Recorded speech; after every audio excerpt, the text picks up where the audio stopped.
If you like audiobooks or audio shows, check out a free trial of Audible. Just click the link in the description. Welcome to MINDSHOCK True Crime. This is your host, Bruce McGuire, and today we are looking at the disappearance of Maddy Scott, a highly requested case. One of Canada's most covered missing persons cases. And we will be doing a deep dive in typical MINDSHOCK fashion with logic and reason at the forefront. As always, if you enjoy the podcast, find it interesting, informative, want to help support the podcast, keep up awareness in missing persons cases, wrongful convictions, and other topics, you could donate to our PayPal. Just check the link in the description. You could also become a YouTube member right here on YouTube. Make sure to subscribe to the channel, hit that bell for notifications. Make sure to engage and like, share, comment repeatedly. Otherwise, you might not get notifications even if you have all that turned on. That's just the way the YouTube algorithm works. You can also check us out on Twitter, Facebook, Reddit, Patreon. Patrons do get a priority for case topic, logical analysis, co-podcast, or request. You could also be a guest in the podcast depending on your tier. Questions, comments, theories, thoughts, suggestions, rebuttals, debunkings of any kind, leave them in the comment section. All right, so let's do a quick overview here for people not familiar with the case. I've actually not really seen a ton about this case here in the United States, other than a few mentions here and there. Definitely not one of the most popular, most covered cases in the U.S. It is not. Supposedly in Canada, it's a different story, but people who live in Canada can chime in on that to see how much public attention this case has received. But straight from the wiki, Madison Geraldine Scott is a Canadian missing person. She disappeared Saturday, May 28th, 2011, after a birthday party she attended at Hogsback Lake, 25 kilometers southeast of Vanderhoof, British Columbia. Scott planned to spend the night camping with a friend, but her friend left during the night without Scott. Some of the last people to have left 3 hours later, between 3 a.m. and 4 a.m., reported speaking with Scott and asking if she wanted a ride home. This was the last time anyone reported talking to her. Background. Maddy Scott was born to Eldon and Dawn Scott, April 29, 1991. She's the younger sibling of Ben and an older sibling of Georgia. She enjoyed dirt biking, figure skating, horseback riding, team sports, and hanging out with her friends. Scott worked as an apprentice heavy-duty mechanic with her father at MBG Logging. She was described by her brother as someone who was comfortable in a dress as she was in work coveralls. Personality. Scott is described as being a vivacious, fun-loving, playful, social personality that would often do things on the spur of the moment.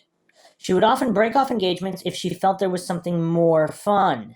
For example, she broke off an engagement with her cousin, Cora Kelly, with a day's notice to go to the party at Hogsback Lake instead. Still, it is considered completely out of personality for her to be out of touch with family and friends for so long. Scott loved to have nice things too. Expensive motorbike gear was left at her campsite, and she recently upgraded her iPhone before she went missing. She is also described as having a caring and affectionate personality, described by her friend Kelsey Little as willing to give the shirt off her back for someone in need. Scott also enjoyed performing with and for her friends in fun, short amateur video productions. She was described as someone who would bring it all together. It was also reported that she focused more on social endeavors at school, and though she managed the academic side of school, she wasn't too interested in academics. Relationship status. Scott was single at the time of her disappearance. She was on a couple of dating sites at the time. There was a guy who she was interested in for some time who was at the party on Friday night for a bit. He told her that he just wanted to be friends. According to her father, she was a bit upset, but nothing drastic. It is not known whether there was any further investigation into the guy who Scott was interested in. This is kind of weird, though. I mean, after all these years, it's still not known. I mean, they haven't even said, oh yeah, we looked into him. Like, they don't necessarily, obviously the police They don't have to reveal whether they cleared him or he's not cleared. They could just say, yeah, we have that information. We look into them. We're looking into everything, just to know that that base is covered. But all these years later, I mean, this is over 11 years now, approaching 12 years. So she was 20 years old at the time of her disappearance, May 28th, 2011. So over a decade later, it's still not known whether the police looked into a possible romantic interest, at least on her side. Really weird. Where does the information come from, the guy that told her he just wanted to be friends? He was at the party? It doesn't state here that he told her that at the party, just that this was a long-standing thing. So I'm assuming she told her friends and her father, and they were the ones that relayed this information. But yeah, okay, let's continue here. There was another boy who was interested in her, but according to Don Scott, she wasn't interested in him. According to her, he got a bit huffy in private, according to only a couple of people, not a public display, and has been put through the ringer.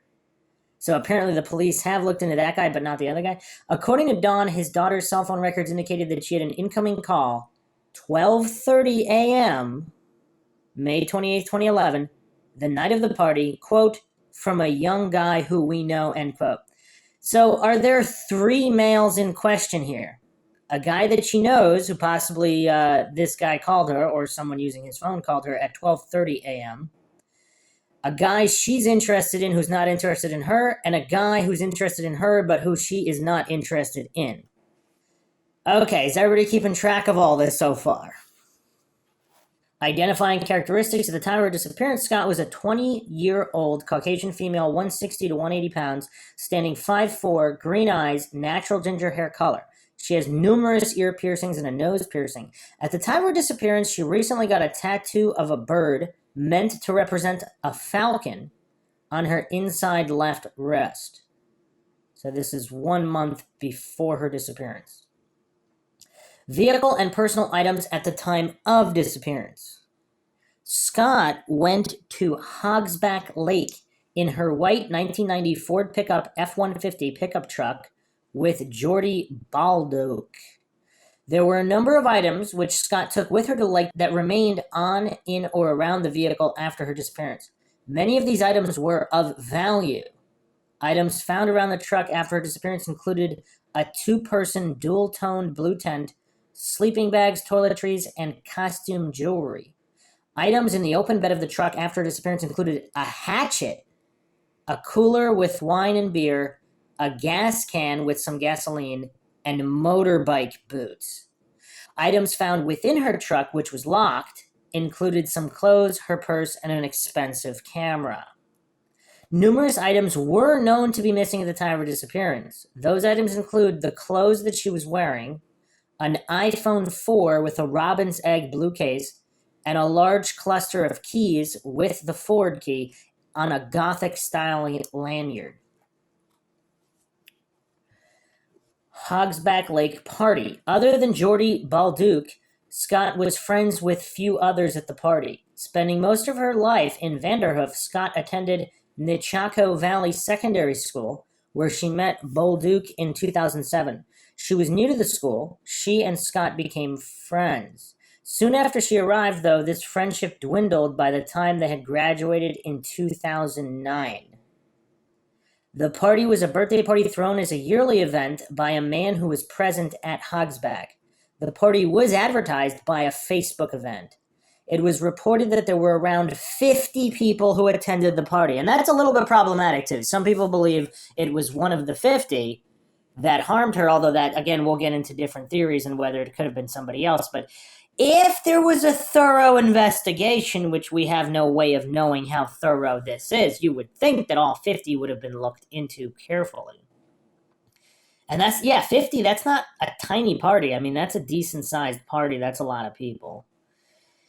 Hogsback Lake geography. Hogsback Lake is a lake of about 128 acres in size. It is located 26 kilometers southeast of Vanderhoof. Soil type in the area is mainly glacial till composed of sand, gravel, and clay with a basalt bedrock. There are 3 gravel pits within 10 kilometers of Hogsback Lake: Mapes Pit, Sky Pit, and Hogsback Pit.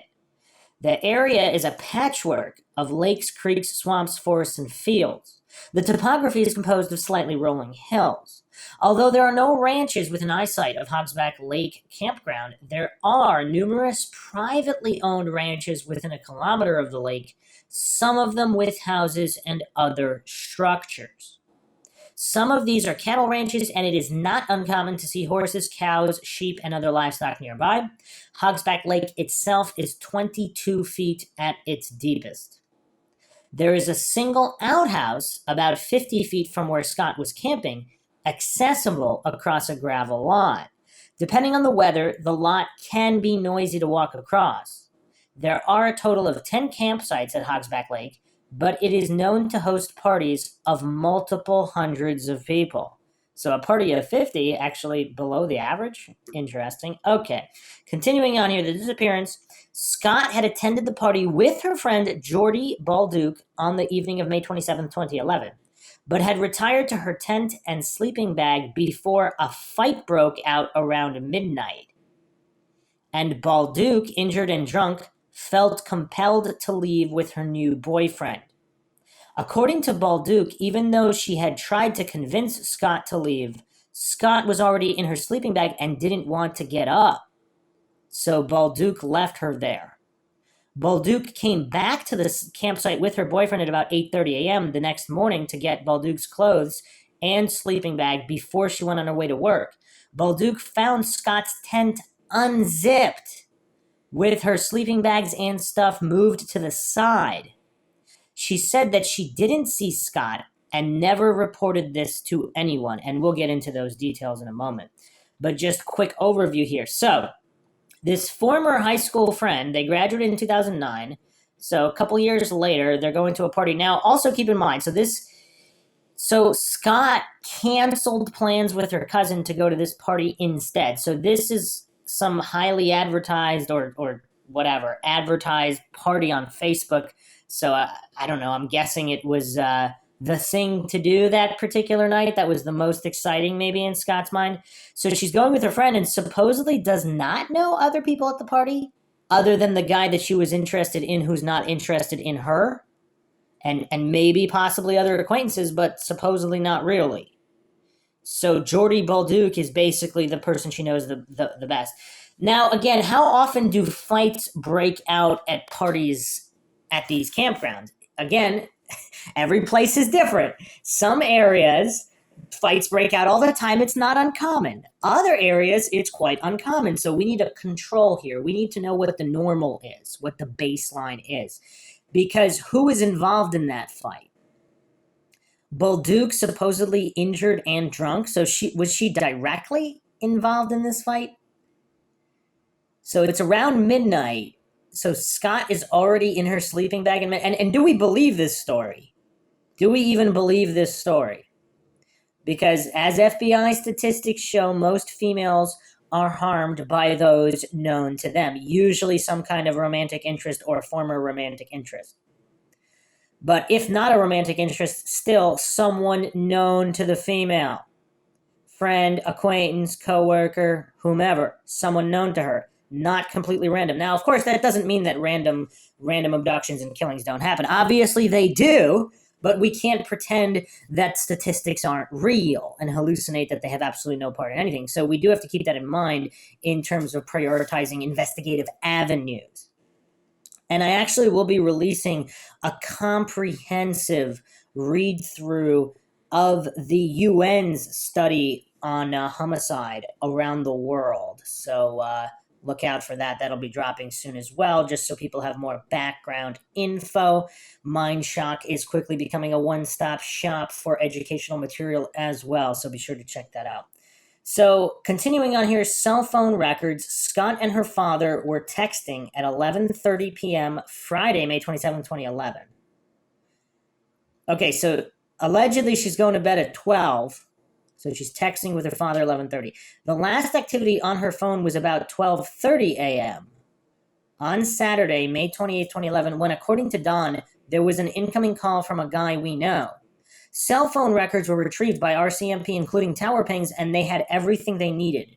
There was no record of any incoming cell phone activity after this. Okay, let me just do a super quick recap here before we get into the actual details of the timeline. So she cancels plans with her cousin, goes to this party instead with an old high school friend, which they're apparently not that close anymore a few years after graduation, which happened in 2009. Now this is 2011, 2 years later. Okay, so apparently she's retired. So she's texting with her dad 11:30ish. Then she decides to go to sleep, or at least and sleeping bag, retired to her tent and sleeping bag. So she's already in her sleeping bag by around midnight when Balduke wants to leave with her new boyfriend. Now, Balduke, she said she tried to convince Scott to leave. Now, why would that be? Is it because there's unsavory characters at the party having fights and she doesn't feel safe leaving Scott there? Like convince as opposed to suggest. I mean, this convince implies there's conversation here involving like pleading and not just saying, oh yeah, we're leaving, you want to come. That's not really trying to convince somebody. That's just informing them that you're leaving and you're offering them to go with you. See, she tried to, according to her, she tried to convince Scott to leave. We'll examine that further. But Scott didn't want to get up, so Balduke left her there. And we'll, yeah, I mean, I don't know if this story is true or not, but this is what is claimed. So then they leave. So however many minutes after they leave, there's a phone call. So there's an incoming call from a guy known to them. Now, does this call prompt something? Now, you would think this call, I mean, I don't know, or is this call from a guy who's at the party? It says guy from a guy we know, so supposedly she didn't really know people at the party. So presumably, are we to assume that this guy is not at the party, but he's giving her some kind of information? Now, whatever information he gave her, does that cause her to want to leave for whatever reason? And then maybe she tries to leave, but, I mean, what's going on? Because 3 to 4, the rest of the partygoers leave 3 to 4, but does anybody actually look in her tent? So did someone come find her in her tent before all the partygoers left? Did the phone call prompt her to get up and move, or at least attempt to, and for whatever reason she was interrupted? Or did the phone call not prompt her to do anything and she went back to sleep, and then whatever happened later happened later? All right, so let's get into the timeline here. Approximate timeline following Maddy Scott's movement from arrival at party to when she was reported missing. So she went to Hogsback Lake with Jordy Balduke, gathered some firewood. According to the Facebook event page, Garrett's birthday party at Hogsback Lake starts. So this would be roughly 8 to 8:30 p.m. is this arrival at the lake and gathering of firewood. Realizing that she got the wrong sized tent and no tent poles, Scott went back to her house to pick up a larger tent and poles. She briefly talked with Dunn. Okay, hold on a second. So how experienced is Scott with the outdoors and camping and tent sizes and all that? Or was this simply an oversight because she was in a rush earlier? I don't know how much that means with anything, but interesting. Also keep in mind, she does have a hatchet in the back of the truck. So this is between 8:30 and 9:30 now, where she's going back home. So roughly around 9:30, Scott arrives back at Hogsback, sets up tent, and settles in for the night. So this is between 9:30 and 10.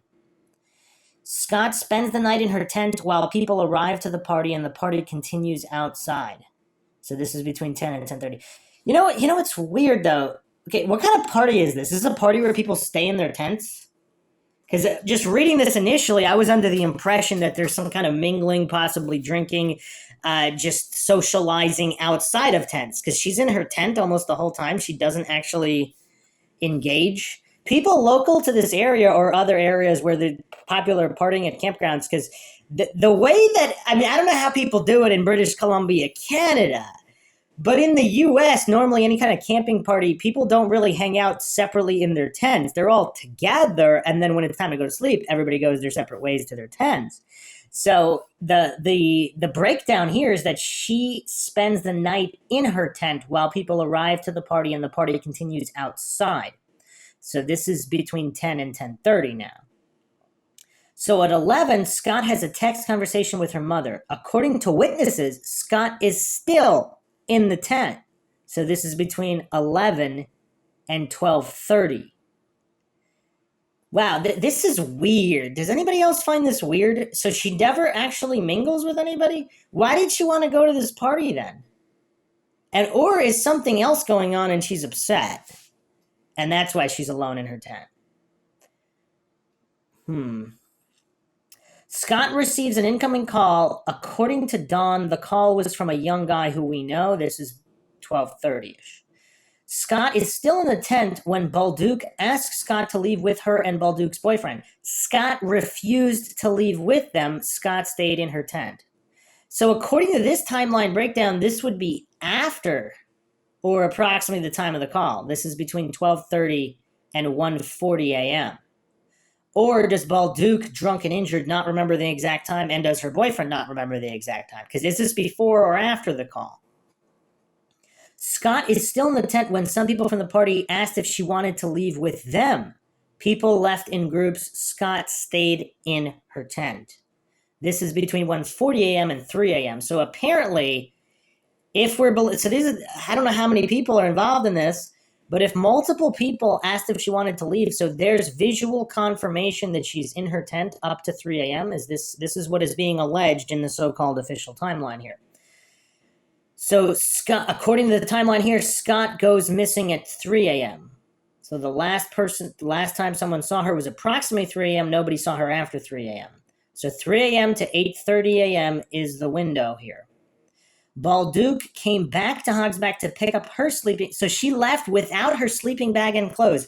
Does this imply that she and her boyfriend were just drunk out of her mind, or that there were some possibly shady individuals and they wanted to leave immediately? And that's why they tried to convince Scott to leave. Something doesn't seem right here. Is anybody else getting a weird feeling about all this? There's just something seems off and unusual here. So this is when Balduke discovered Scott's tent unzipped, her sleeping bag pushed to the side. Balduke didn't see Scott. This is at 8:30 a.m. now. The party host reported that he saw Scott's tent when he went to clean up after the party, as was his custom. He saw that her tent was zipped up, but he didn't check it out as he thought she was sleeping. So this is 10:30 a.m. So did Balduke wait a second. So does this mean that Balduke, after not seeing Scott, zipped her tent back up and then left because the party host 2 hours later is saying that her tent was zipped up? Balduke might have more information here. She may have more information. A larger party happens on Saturday night. This party had approximately 150 people in attendance. So, assuming that's the same area, so this would have been that night. So Friday night is this initial party where Scott goes missing 3 a.m.-ish.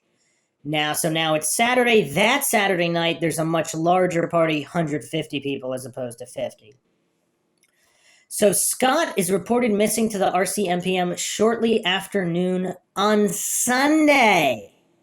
Wow. Her parents, understanding her independence but concerned that they hadn't heard from her in almost 2 days, went to go check on her and found her collapsed tent and locked pickup truck abandoned. This is 12:30 p.m. Sunday, May 29th, 2011.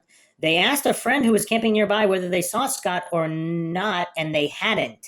Don called the RCMP soon after arriving at Hogsback and reported the disappearance. So what is Balduke's excuse here? Her friend or whatever, not necessarily close friend, what are we going to call them? They're still friends. They went to the party together. At minimum, acquaintance, former friends, possible acquaintance, anywhere between acquaintance and friend. So she checks out the tent. But Scott's not there. The sleeping bag's pushed to the side. Her clothes are there. Or rather, her stuff, whatever, sleeping bag and stuff is there, pushed to the side, and the truck is there.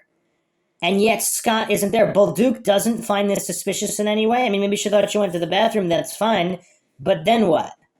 There's no calls, no checking in, ever, because her parents are the ones... The parents hadn't heard from her in almost 2 days, so they're the ones that went to check. Bolduc did not inform them, according to this. She didn't inform anybody. Anybody find this behavior strange? Continuing the breakdown here, a second party occurred evening Saturday, May 28, 2011, that was over twice the size of the party where Scott disappeared. Scott's sister was at the second party, but didn't see Scott there, and didn't want to report that she was at the party because she was underage and didn't want to get in trouble. Scott's tent was flattened at the second party, and the person who flattened it was identified and questioned by RCMP, and nothing was reported to the public in regards to suspicious motives. Okay. So some troublemaker flattened the tent just for kicks or whatever, but her abandoned truck is apparently pretty close by, is it not? I mean, how far is the truck from the tent? Doesn't quite say here, but in the reenactment, it's 10, 15 feet away in the reenactment. So I'm assuming they got that correct for the reenactment photo here, but who knows? So her sister's at the second party, nobody's heard from her? I mean, that is kind of weird, though. Like, what is the normal frequency of communication between Maddy and her family and friends? Investigation.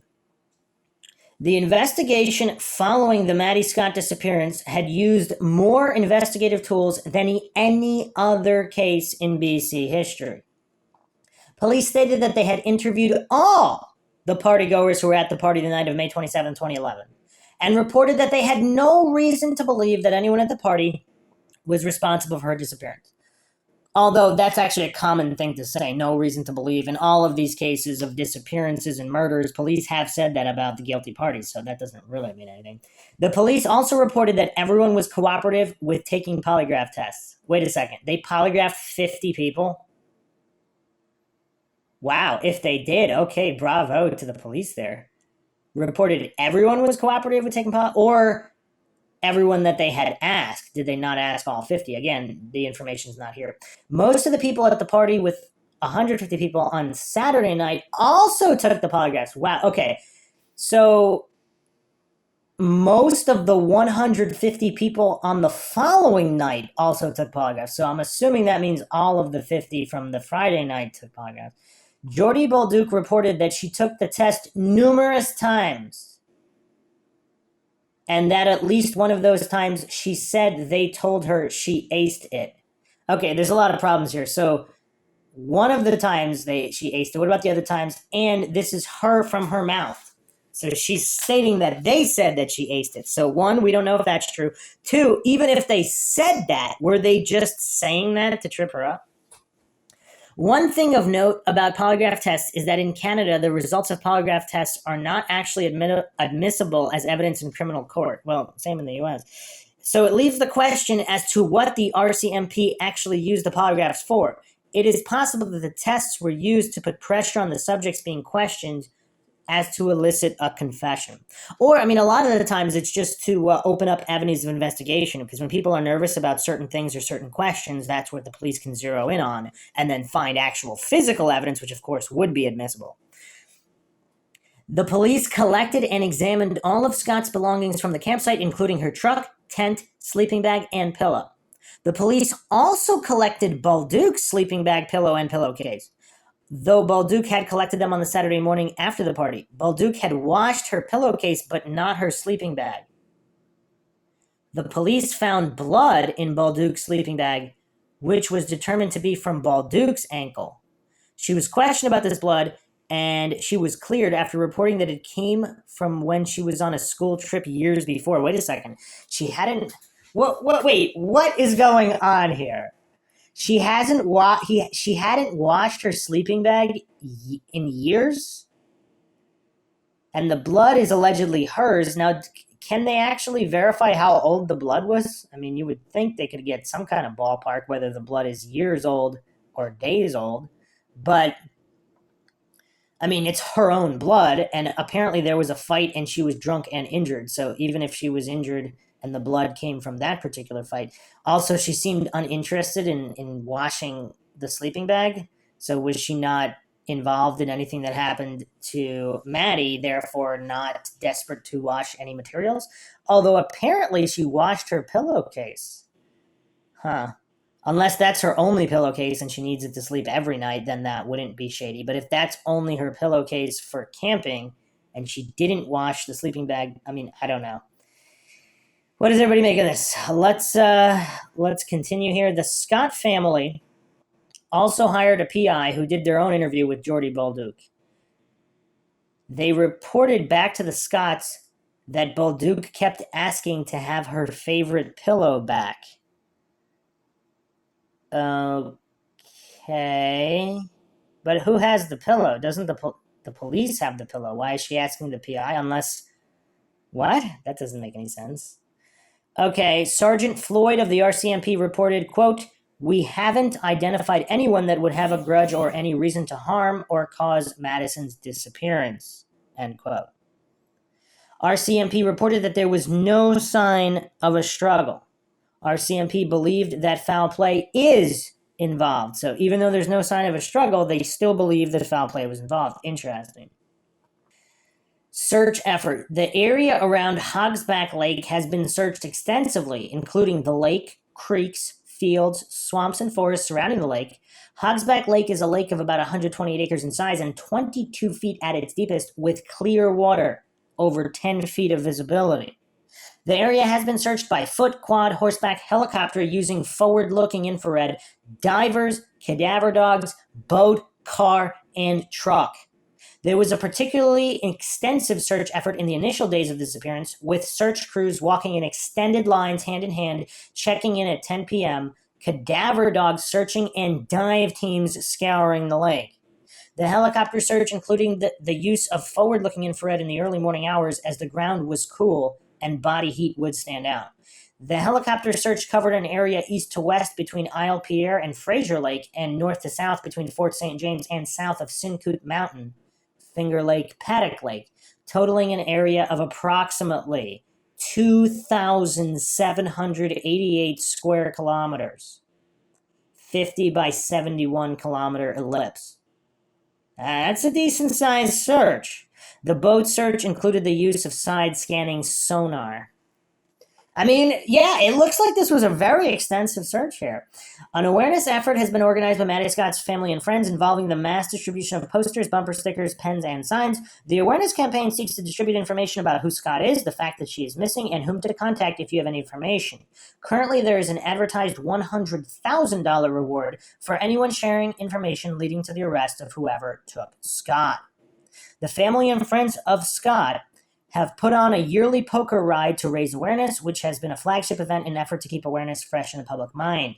There are also a series of documentaries, including an episode of 48 Hours, almost exclusively devoted to Maddy Scott, a documentary film produced by Scottish director Stephen F. Scowler, blogs, video blogs, and a Crime Stoppers video about her disappearance.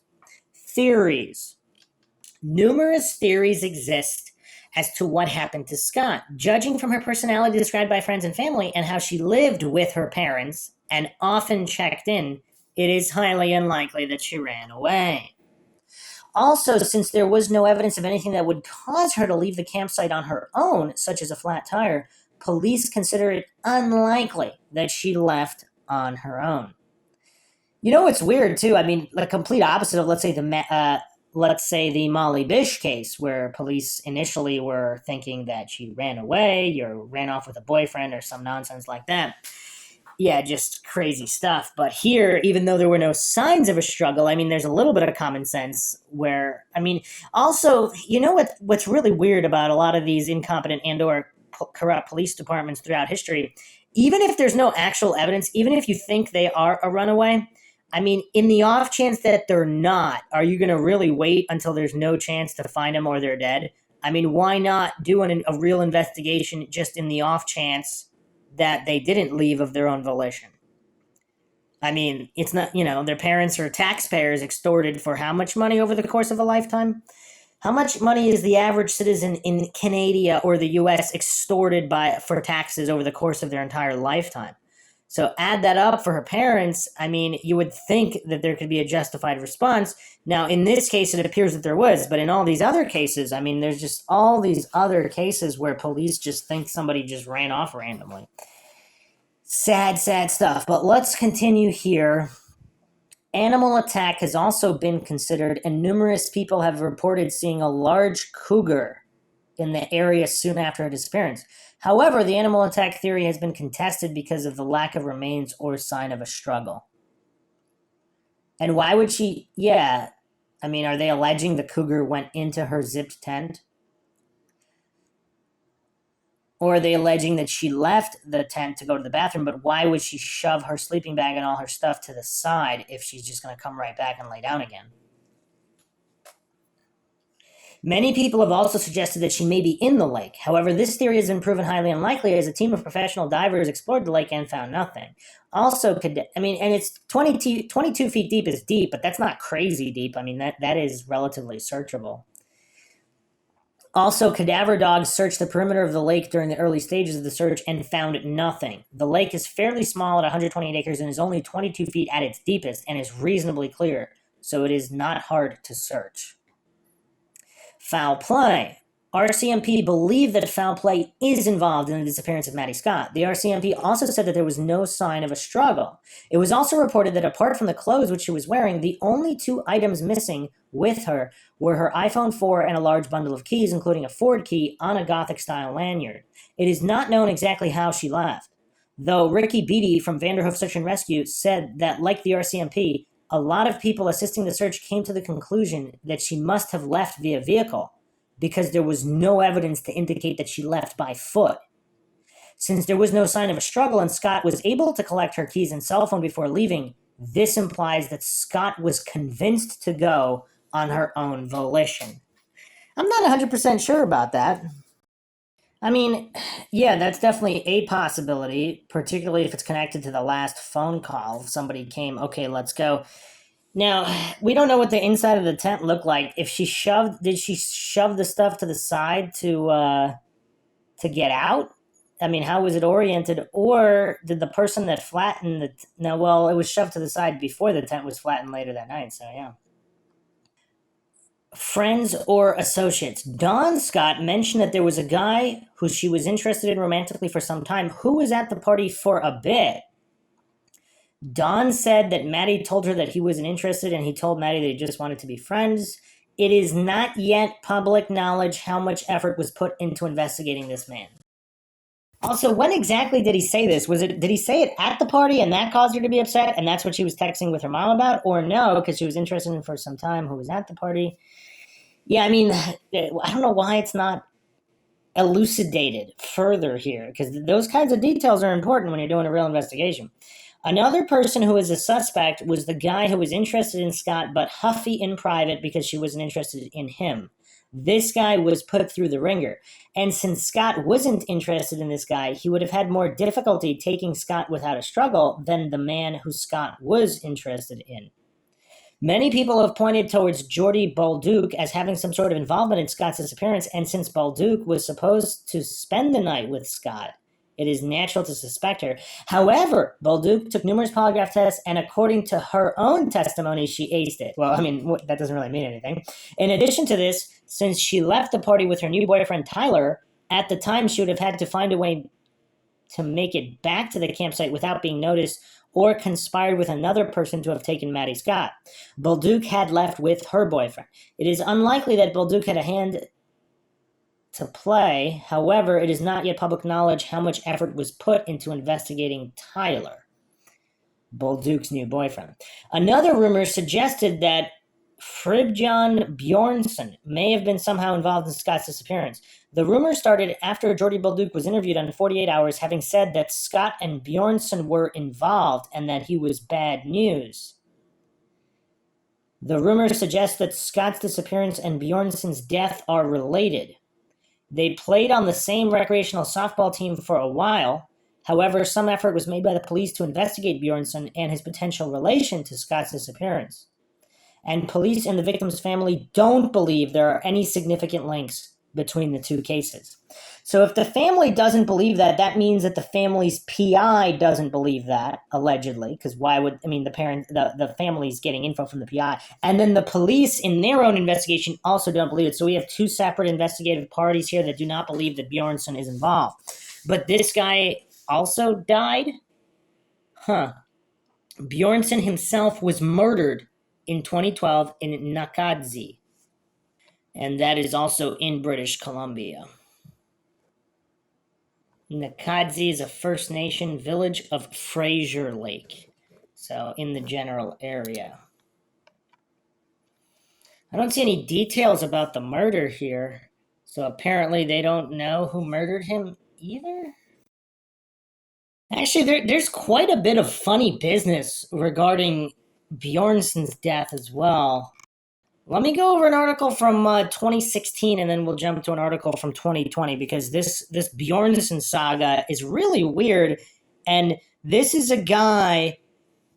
This is all getting really, really weird. So, also, it'd be interesting to know whether or not Jordy Bolduc told the police right away that she believed that Bjornsson and Scott were involved and that he was bad news, or did she just say that randomly on 48 Hours for the first time? I mean, almost like for ratings. And then, of course, Bolduc not reporting Scott missing or even telling her family that she's not there. I mean, that's just so weird to me. That's really weird. Also, was Bjornsson... So here it says it's not public knowledge how much effort was put into investigating Bolduc's boyfriend, Tyler. Is there a link between the boyfriend Tyler and Bjornsson? Because that would be interesting to know. But let me get into Bjornsson here. So this is from cbc.ca. Grisly Northern murder mystery ends with 2 guilty pleas. The severed head of young father Fribbjørn Bjornsson was found weeks after he disappeared in 2012. So he also disappeared before his head was found, so it wasn't like somebody randomly murdered in a fight or anything like that. A grisly murder case involving the dismemberment of a northern BC logger, so he's also a logger, and father has ended in 2 guilty pleas. Darren Jesse Bird and Wesley Dennis Duncan pleaded guilty in BC Supreme Court in Prince George Wednesday to the second-degree murder of Fribbjørn Bjornsson, a crime RCMP had called horrific. The victim, 28-year-old father of 2, was last seen at a 7-Eleven in Vanderhoof, BC, February 2012.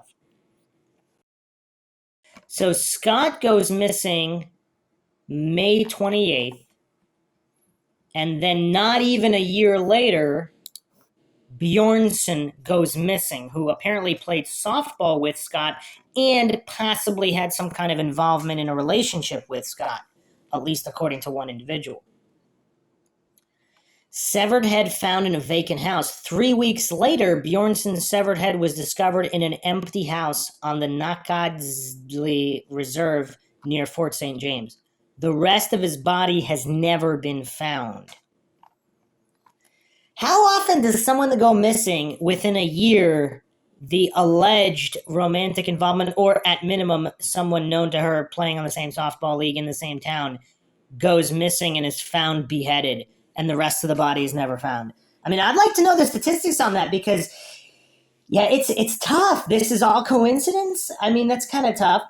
If he's heavy into criminal involvement, if he's bad news, so to speak, and heavy into criminal involvement, then maybe there is no link. But, yeah, this is weird. It's hard to pretend to know that there's no link. 4 years ago, Bjornsson's parents issued an appeal for hunters and people in the backcountry to keep an eye out for any signs of their son. Please help me find my baby, bring my son home, said Eileen Bjornsson in 2012. What happened to Bjornsson has always been a mystery. In 2012, Bjornsson's parents told CBC their son struggled with a cocaine addiction. Killers known to the police. The truth may finally be revealed when the men who pled guilty to Bjornsson's murder return to court for sentencing. Both men are known to police. Duncan had previous convictions for impaired driving, theft, and assault. Bird had been convicted of possession of stolen property and theft. Bird was one of the 3 men charged but later acquitted after a 2008 gunfight in which 40 shots were fired in broad daylight on a downtown street corner in Prince George. Whoa. Okay. A man and woman are still facing charges including indignity to human remains and accessory after the fact in the Bjornsson murder case. So how many people are involved? It would also be curious if any of these people have any connections to this Tyler boyfriend guy.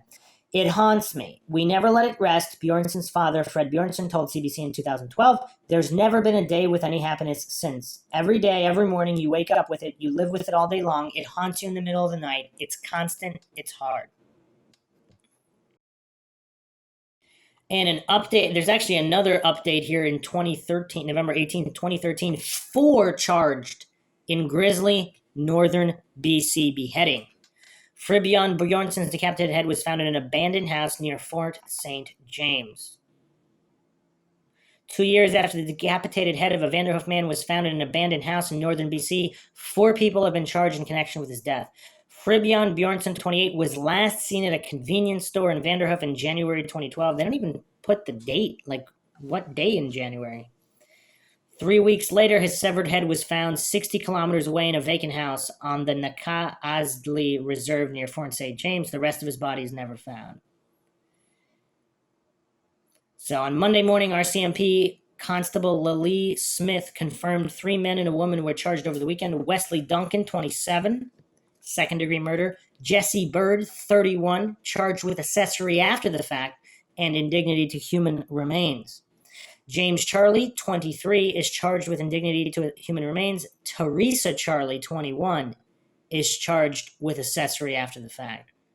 All 4 are appearing in court Monday. Smith says more people could be charged. Wow. Bjornsson's father said residents told him they were afraid of going to authorities with information because of retaliation. So apparently there's a whole lot of people involved. This is crazy. Huh. This is really weird.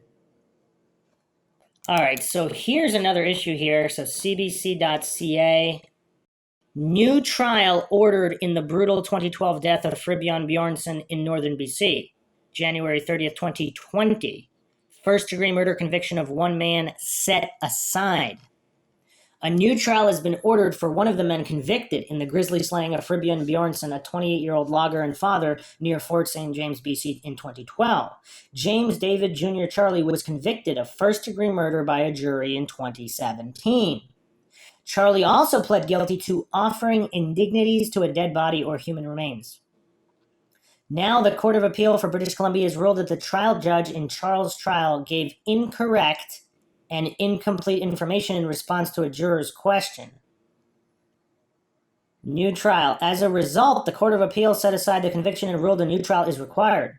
This conclusion is a burden, particularly for the friends and family of Mr. Bjornsson, wrote the Honorable Madam Justice Saunders in her reasons for judgment. Saunders called the circumstances of Bjorn's death brutal. In the 2017 trial, the Crown argued Charlie was one of several people who assaulted Bjornsson in the basement of a home, quote, over a prolonged period of time, end quote. So he was kept alive and tortured? The Crown also contended Charlie provided a cord or wire to another man knowing it would be used to strangle Bjornsson. Finally, the Crown maintained Charlie helped move the victim's body to Stewart Lake, cover it with snow, and then move it to another location where indignities were committed. Their trial heard evidence that Bjornsson's severed head was discovered in an empty house on the Naka-Azdli Reserve near Fort St. James. The rest of his body has never been found. That's kind of weird, though, because, like, where's the rest of the body? Didn't they confess to all this, and yet they didn't say where the body was? So, okay, I don't know what to make of this, because this is really, really weird. There's more information here in an article from PrinceGeorgeCitizen.com from 2016, November 18th, 2016, by Mark Nielsen. Murder victim suffered gruesome death, court hears. So we have exact dates here. So on January 9th or 10th, he was paid $2,500 for his work and was carrying a large sum of cash when he showed up at his mother's Vanderhoof home shortly afterwards. Bjornsson was back on the work site the next day, and at about 9 p.m., he and his employer, Tom Robertson, decided Bjornsson would process more logs that night and then move the log processing machine to a new location. But when Robertson returned to the site the following afternoon, he found the machine had not been moved and no more logs had been processed. At the time, Bjornsson was driving his boss's truck, a blue GMC single cab with a flat deck and wooden sides. Its ignition was punched, and it could be started without a key. On January 12th, just before 1 a.m., Bjornsson attended the 7-Eleven convenience store in Vanderhoof and sometime thereafter left for Fort St. James, arriving in the community 61 kilometers to the north at 2:30 a.m. Once there, he drove to the home of Robert Antoine on the Nak Azdli, just south of Fort St. James, to purchase drugs. He was killed in the home's basement during the early hours of the same day, the court heard. Bjornsson suffered a broken nose, 2 black eyes, cuts, and contusions to his face and head shortly before his death and was ultimately strangled to death by Duncan. The same day, his truck was left at the Sunset Court Apartments on the reserve and about a 10-minute walk away from Antoine's home. And the RCMP located the vehicle at the building January 23rd. February 1st, Bjornsson's severed head wrapped in a comforter was found in the basement of 5 Lower Road. It had been severed from his body by 2 separate sets of chop wounds, and a piece of beige plastic cable insulation was found wrapped in the comforter with Bjornsson's DNA found on the item. Another length of the insulation was found in the basement of 3 Lower Road, hanging from the rafters. Bjornsson's blood was found on the floor on the north. So these guys didn't even clean up. Bjornsson's blood was found on the floor on the north wall, on a pair of track pants, on the exterior stairs, on a piece of beer bottle found on the window ledge, and on a piece of drywall. A black sled was also found in the home, and a splitting maul with Bjornsson's blood on it was found in the home's backyard, buried in the snow by a member of the local search and rescue team. Meanwhile, January 14th, James Charlie started negotiating through text messages the purchase of a snowmobile, and then, with Bird coming along, completed the purchase January 19th. June 2015, RCMP initiated a Mr. Big sting in which police officers posed as high-level gangsters to gain the suspect's trust and extract a confession. Over the next 5 months, undercover officers carried out 76 scenarios. Wow, this is actually a very thorough investigation here. On October 8th, 2015, during the 68th scenario, Bird confessed to a crime boss that he committed the murder. In quotations, crime boss, this undercover police. 2 days later, he led undercover officers to a log jam on a grass-covered island in the middle of Nakosli River and told them this was where Bjornsson's body was buried. Later the same month, Bjornsson's femur and patella bones, along with 2 pairs of jeans and a pair of underwear, were found in the area. Okay, so they did find some kind of remains.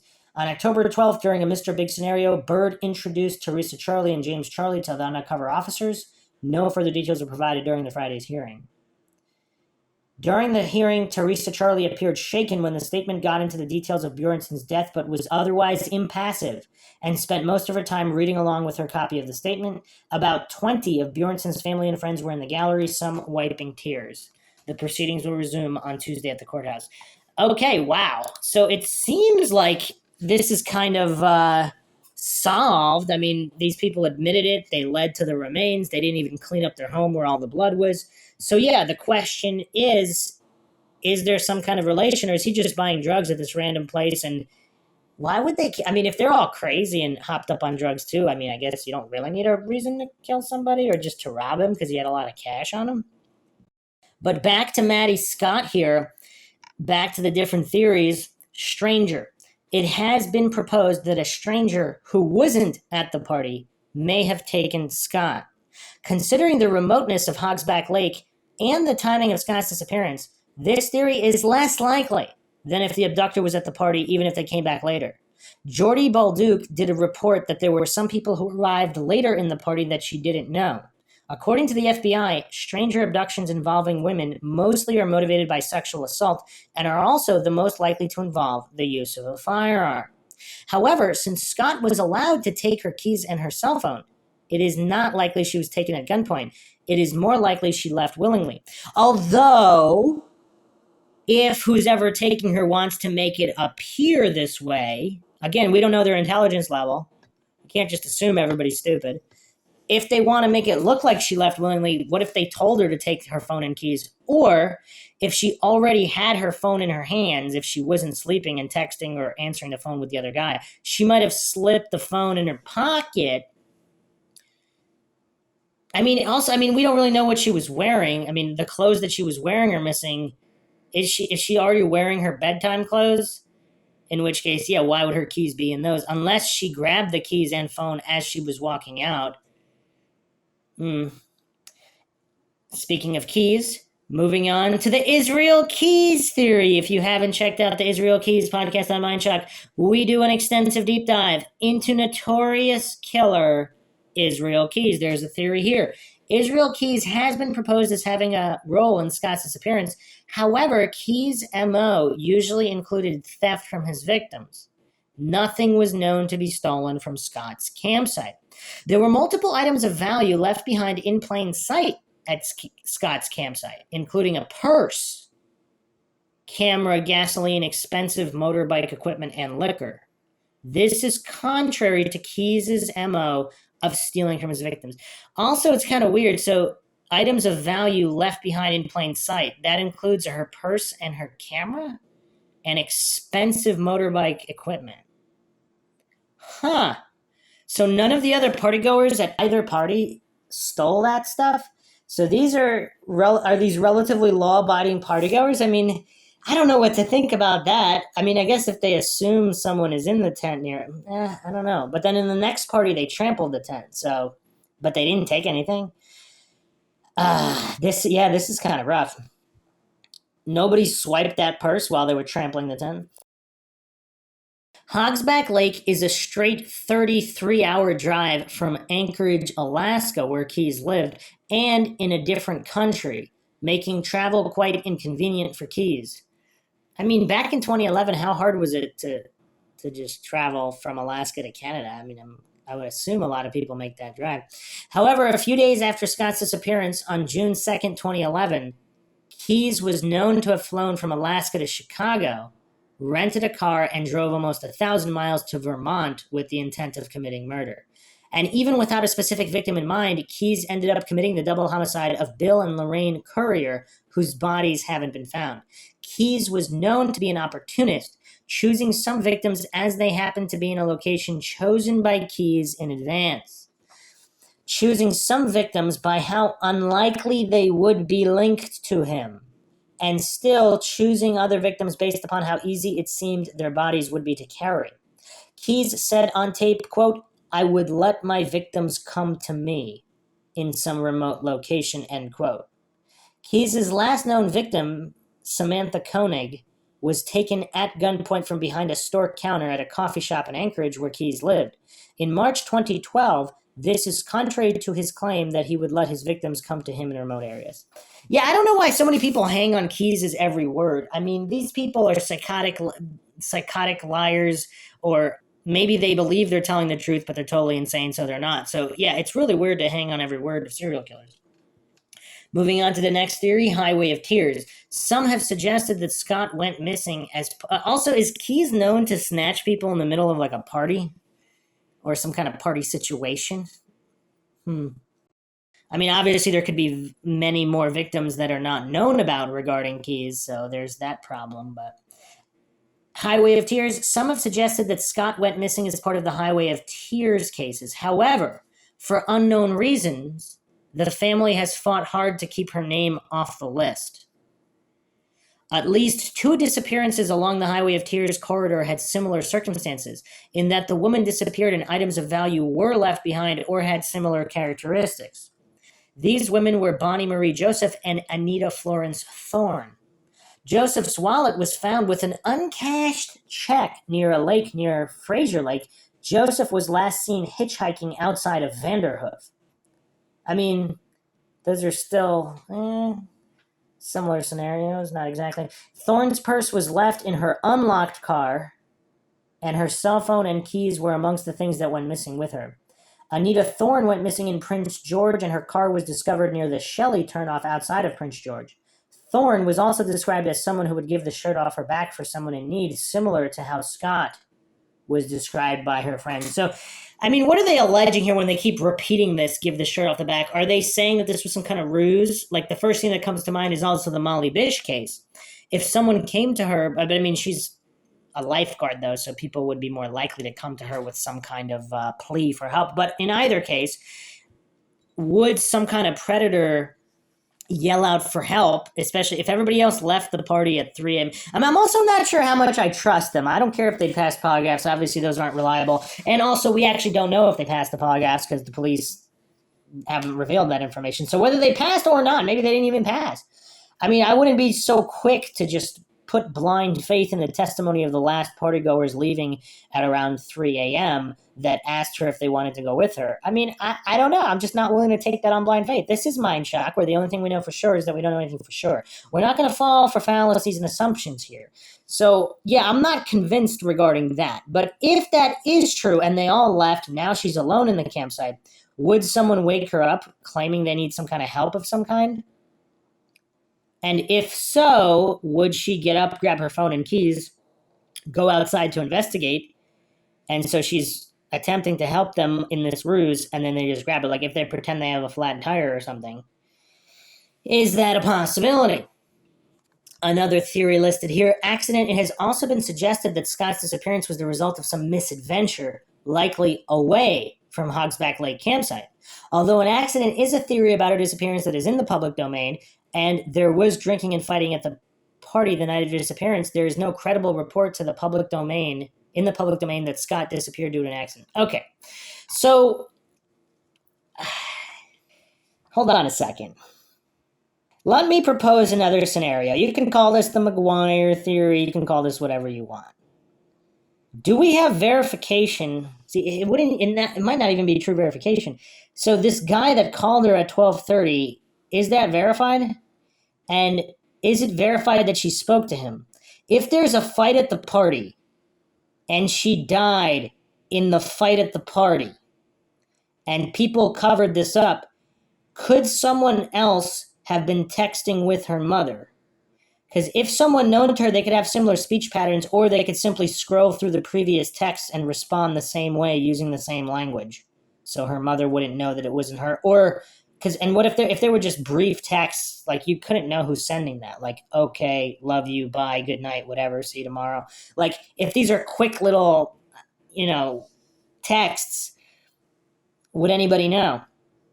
Again, how much people would be complicit in this? I'm not saying a lot. If there's a party and there's only a few people in visual sight, and maybe they think she just passed out and they move her to the tent, nobody thinks she's actually dead. Then she disappears. They're too scared to say anything because of possible involvement. And out of the 50 people, if there's only 8, 15 that were in visual sight of this occurrence, I mean, it just seems weird to me. It just seems really, really weird to me that Jordy Balduke simply did not report the fact that Scott is not there. Her tent is empty with the sleeping bag pushed aside the next morning. And then also this story about trying to convince her to leave the night before. What's that all about? See, if Maddy is not injured in any particular way, wouldn't she go with her, especially if she doesn't know anybody else at the party? Then again, the guy that she's interested in who's not interested in her is at the party? Is that why she wants to stay? Would that guy, either under the influence of others or of his own volition, ask Maddy to come out of the tent and go somewhere with him? And that's what happened. Supposedly he was only at the party briefly, so did he leave before all of this went down anyway? Again, there's so many different variables here, because if he already left prior, then could just be a red herring, whatever.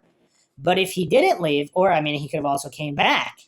There's so many theoretical possibilities here. And without the police really releasing more information, how can this be solved? In another article here on PrinceGeorgeCitizen.com, it states, Okay, there's a few other statements here. Madison Scott disappearance remains unsolved. So this is by Citizen Staff, May 25th, 2018. The night before, a Friday, she had driven there in her white 1990 Ford F-150 pickup truck, pitched her tent, and camped there with a group of new friends from Vanderhoof. They had gathered to celebrate her birthday. So whenever I look at any case, like first you gotta look what's out of the ordinary. So she has a new group of friends. How trustworthy are these friends? Does this involve Bjornsson? Her old friend from high school, who she apparently is not good friends with anymore, but apparently, I mean, I would also like to know what prompted Jordy Bolduc to go to this party. Is she friends with the new friends? Is she the link there? Or is she not? And she just went with Maddy and her new boyfriend, or is Bolduc's new boyfriend part of the new friends? Are these new friends into drugs or possibly shady business? What was the nature of the fight that broke out? Has anybody clarified that? Was the fight between Bolduc and her new boy? Is her and her new boyfriend not associated with the new friends? And they got into a fight with the new friends. Now they want to leave. Maddy is technically with them, and she refused to leave. I mean, it also seems if it was that grave of a situation, they wouldn't have let her stay, right? I mean, unless they were so under the influence that they could. Yeah, I mean, Bolduc, by her own admission, supposedly was drunk and injured. So, yeah, I guess if they were that wasted, even if it was a serious situation, they wouldn't necessarily have forced Maddy to leave with them, but if they felt it was unsafe. So the nature of these relationships, I believe, like this might be the critical factor here. What is the nature of the relationship with this new group of friends, with Bolduc and her new boyfriend? Is he associated with those friends? Is he part of those new friends, or is he not? So also in this article, it states around 4 a.m. the next morning, everyone left but her. So why would it? So did she? So she initially planned to camp there overnight with Bolduc, but no one else. I mean, this is kind of weird. So on these parties, it's not typical to camp there overnight, or is it because people are drunk and they shouldn't be driving? I mean, what is the norm? We need baselines and we need controls. What are the normal scenarios, and how far is this scenario out of the norm? And was she incapacitated in some way at the party? Did someone use her phone to text and receive that phone call from the other guy?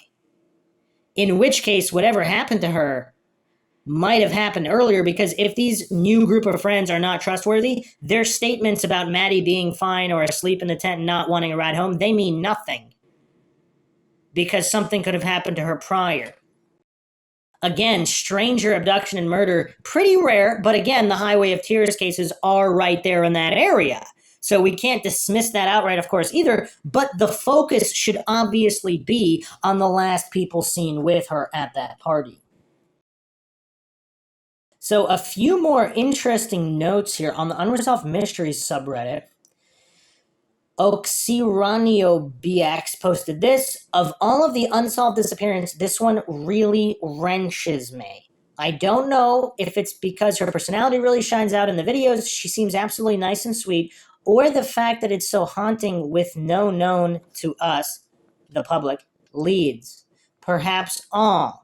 Although with the way the police handled the Bjornsson case with all of these scenarios, undercover officers and all that, I mean, that was, for the Bjornsson disappearance, I mean, you would think that they would do active investigation in this case as well, but who knows?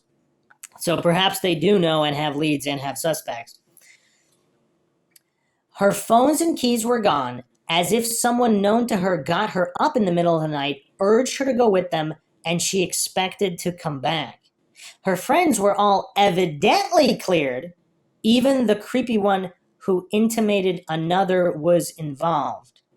Yet the one that was suggested was never known to be at the party and died a horrific death related to a drug deal. That's Bjornsson. Her tent was down by the night of the second party, but no one knows or has said when the tent was pulled down or by whom. Apparently, in the previous article, the police did state that they questioned that person and he wasn't responsible. So, because if it was just some drunk loon, I mean, if it was someone responsible for her death, why would they be putting putting themselves close to the tent again, et cetera, et cetera. Why would they even be at that second party? I mean, who knows? But her truck and all of her belongings were there except for her keys and phone. She was evidently upset that night and turned in earlier than the first party ended. The guy she liked rejected her, and the guy that liked her, she rebuffed. All were interviewed multiple times. Hold on a second.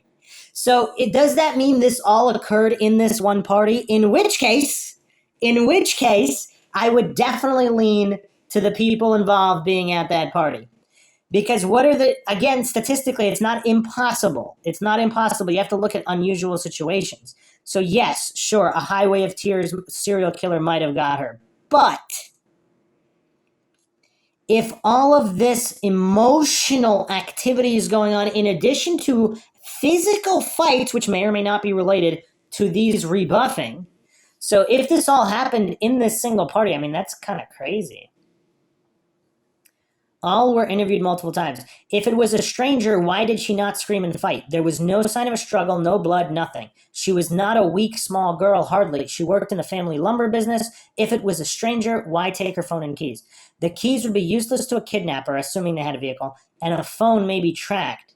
She was not, this is 2011, by the way, so this is not, much earlier before it was known that phones were tracked. She was not far from the Trail of Tears highway, but the RCMP have stated that her disappearance was not connected to the trail. Okay, does that imply they know something about these individuals close to her? Does that imply they gleaned some information from all of these polygraphs? The vast majority of those cases appear to be crimes of opportunity, girls and women hitchhiking and or involved in high-risk lifestyles.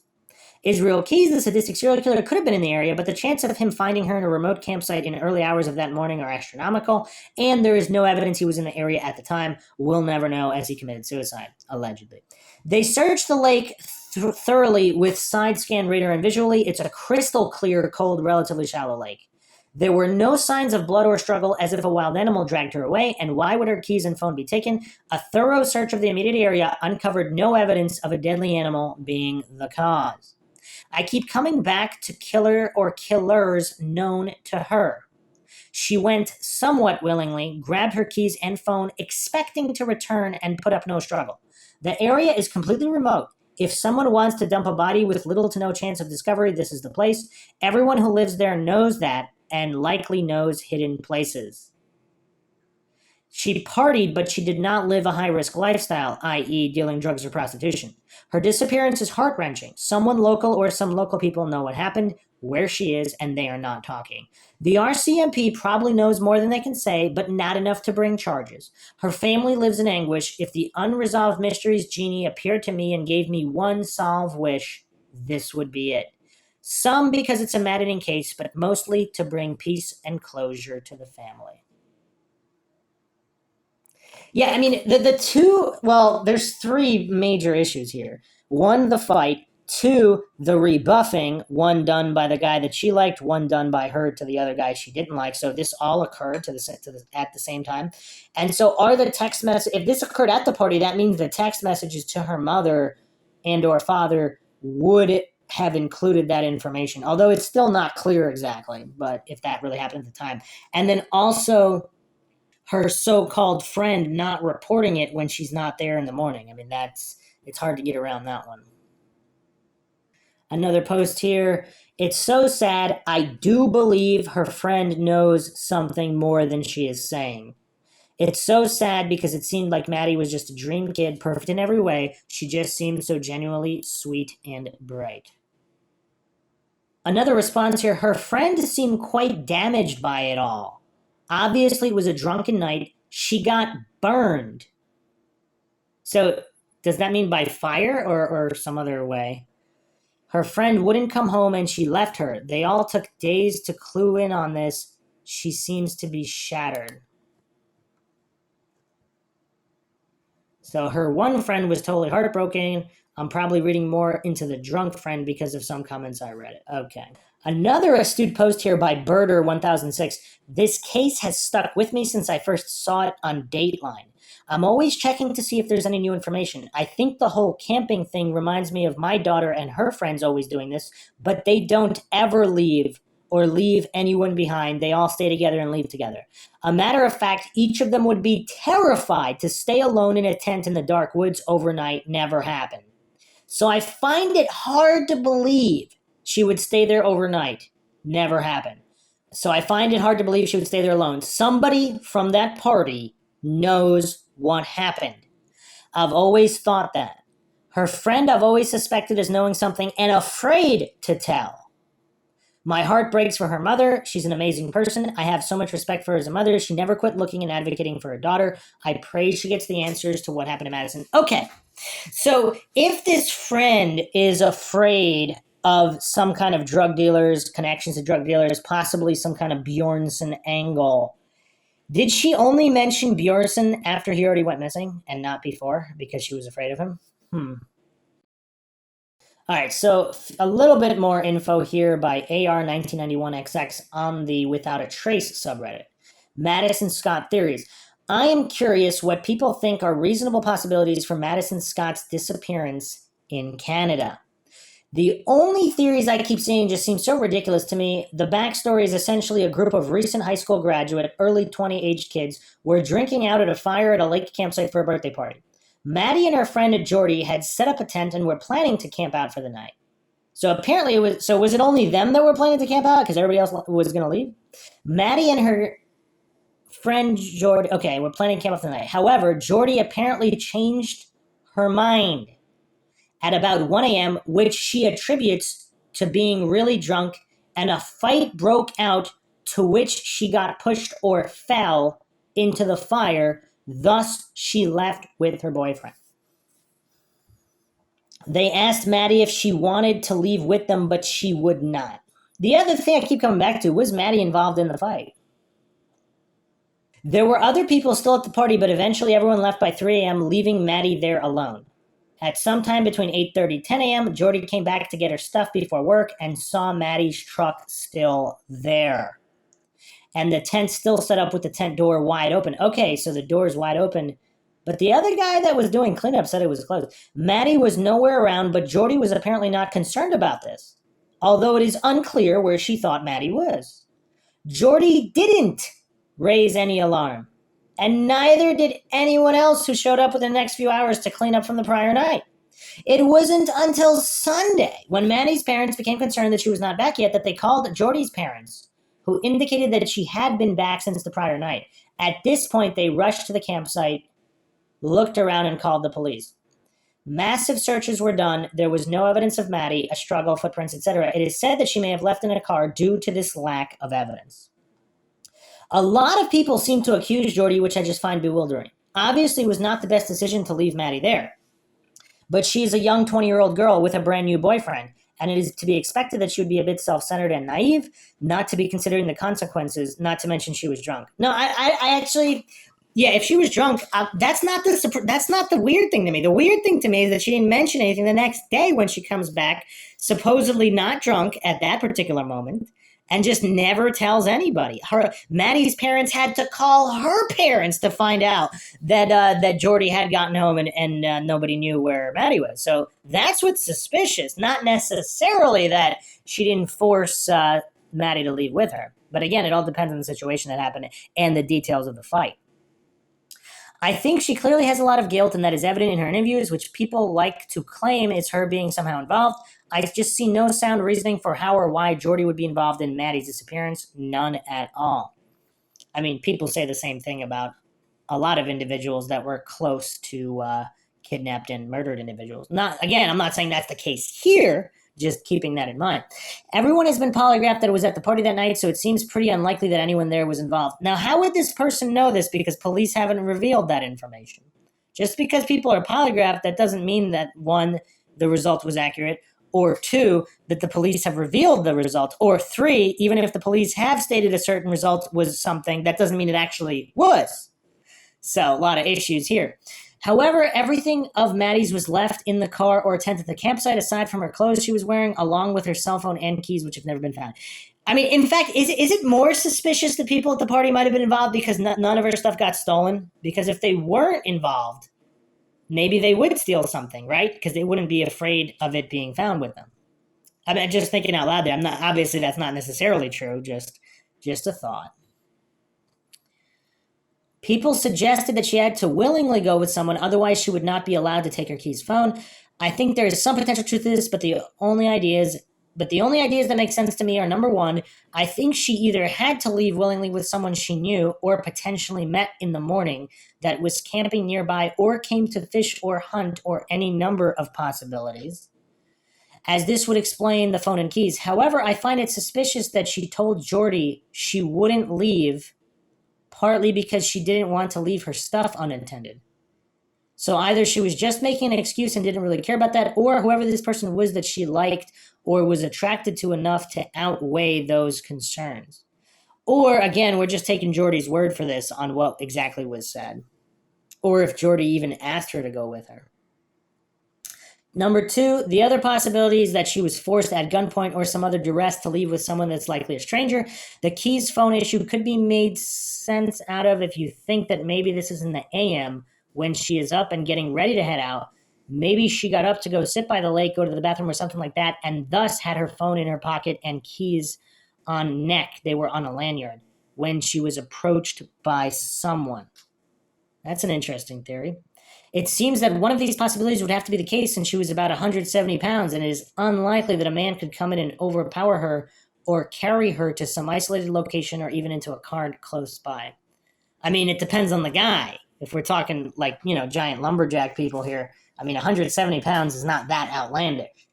Or if it's more than one guy, if it's two guys, I mean, I can't think of other possibilities unless she was maybe upset about everyone leaving, went for a long walk on the trails, and somehow was injured, fell, some accident occurred, or met with foul play while she was in a region that was somehow missed in searches. What is everyone's possible theories, most likely possible explanations?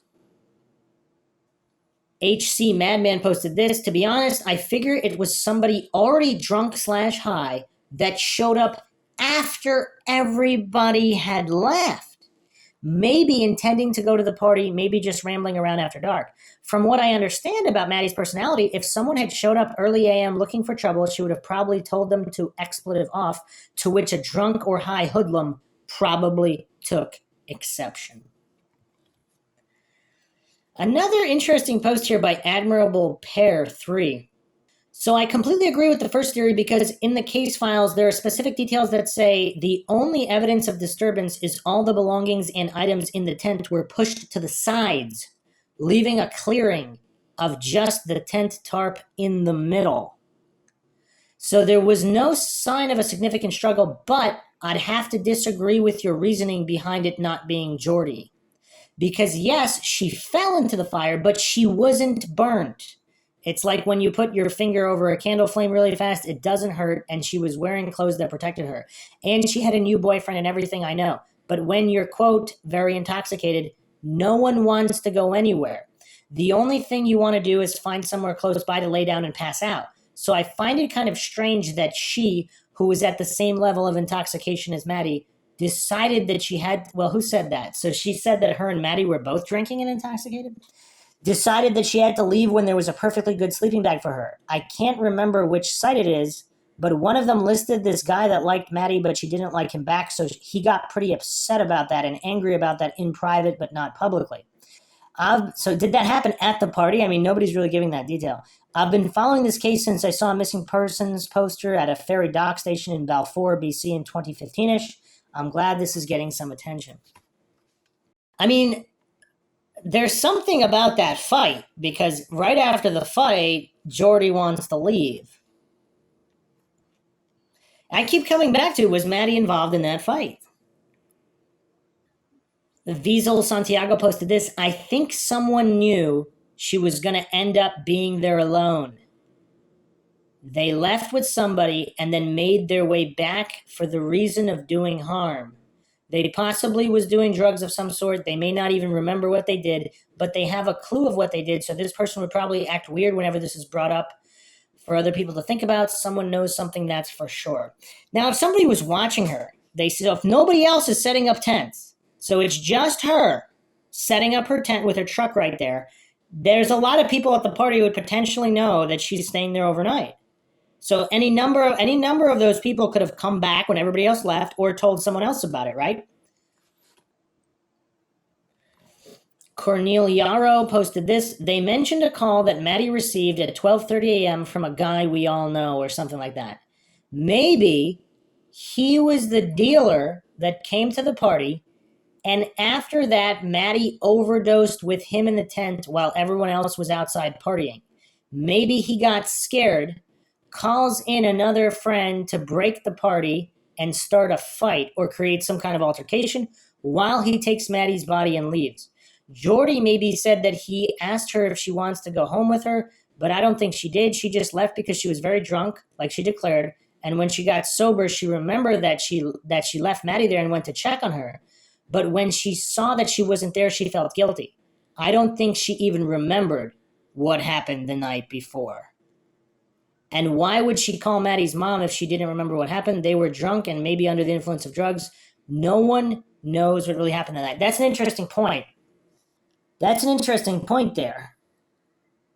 What if the fight was a result of possibly Maddy overdosing and them arguing over whether or not to call an ambulance or take her to the hospital or something? And there's some serious criminals at that party, or possibly just the dealer who says no. If the dealer is Bjornsson, now he's not confirmed to have been at the party. Is that why everybody's afraid of him? Or someone known to Bjornsson?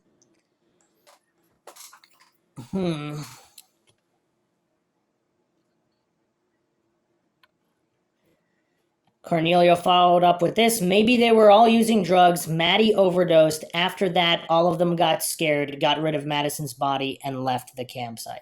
See, also, if there was some kind of an overdose, this could have possibly occurred after Jordy left. So she's not necessarily involved.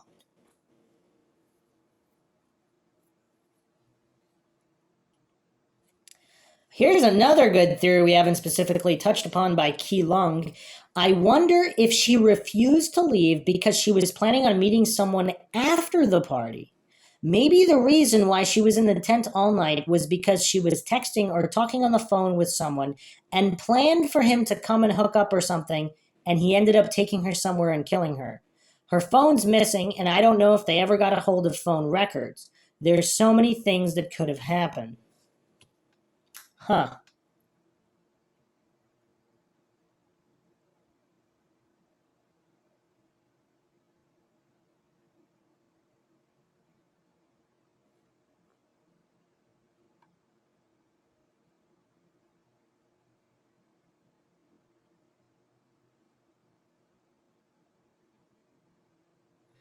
So here's a few more issues. This actually kind of reminds me of the Springfield 3 because of the two groups of friends and someone entering back with an old group of friends or a new group of friends. So Dear Lady Stardust 111 posted this.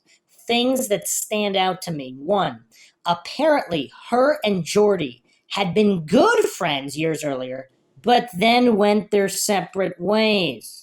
Her family and other friends claimed that they were surprised to hear that she was going with Jordy because they hadn't really spoken or hung out with each other in a couple of years.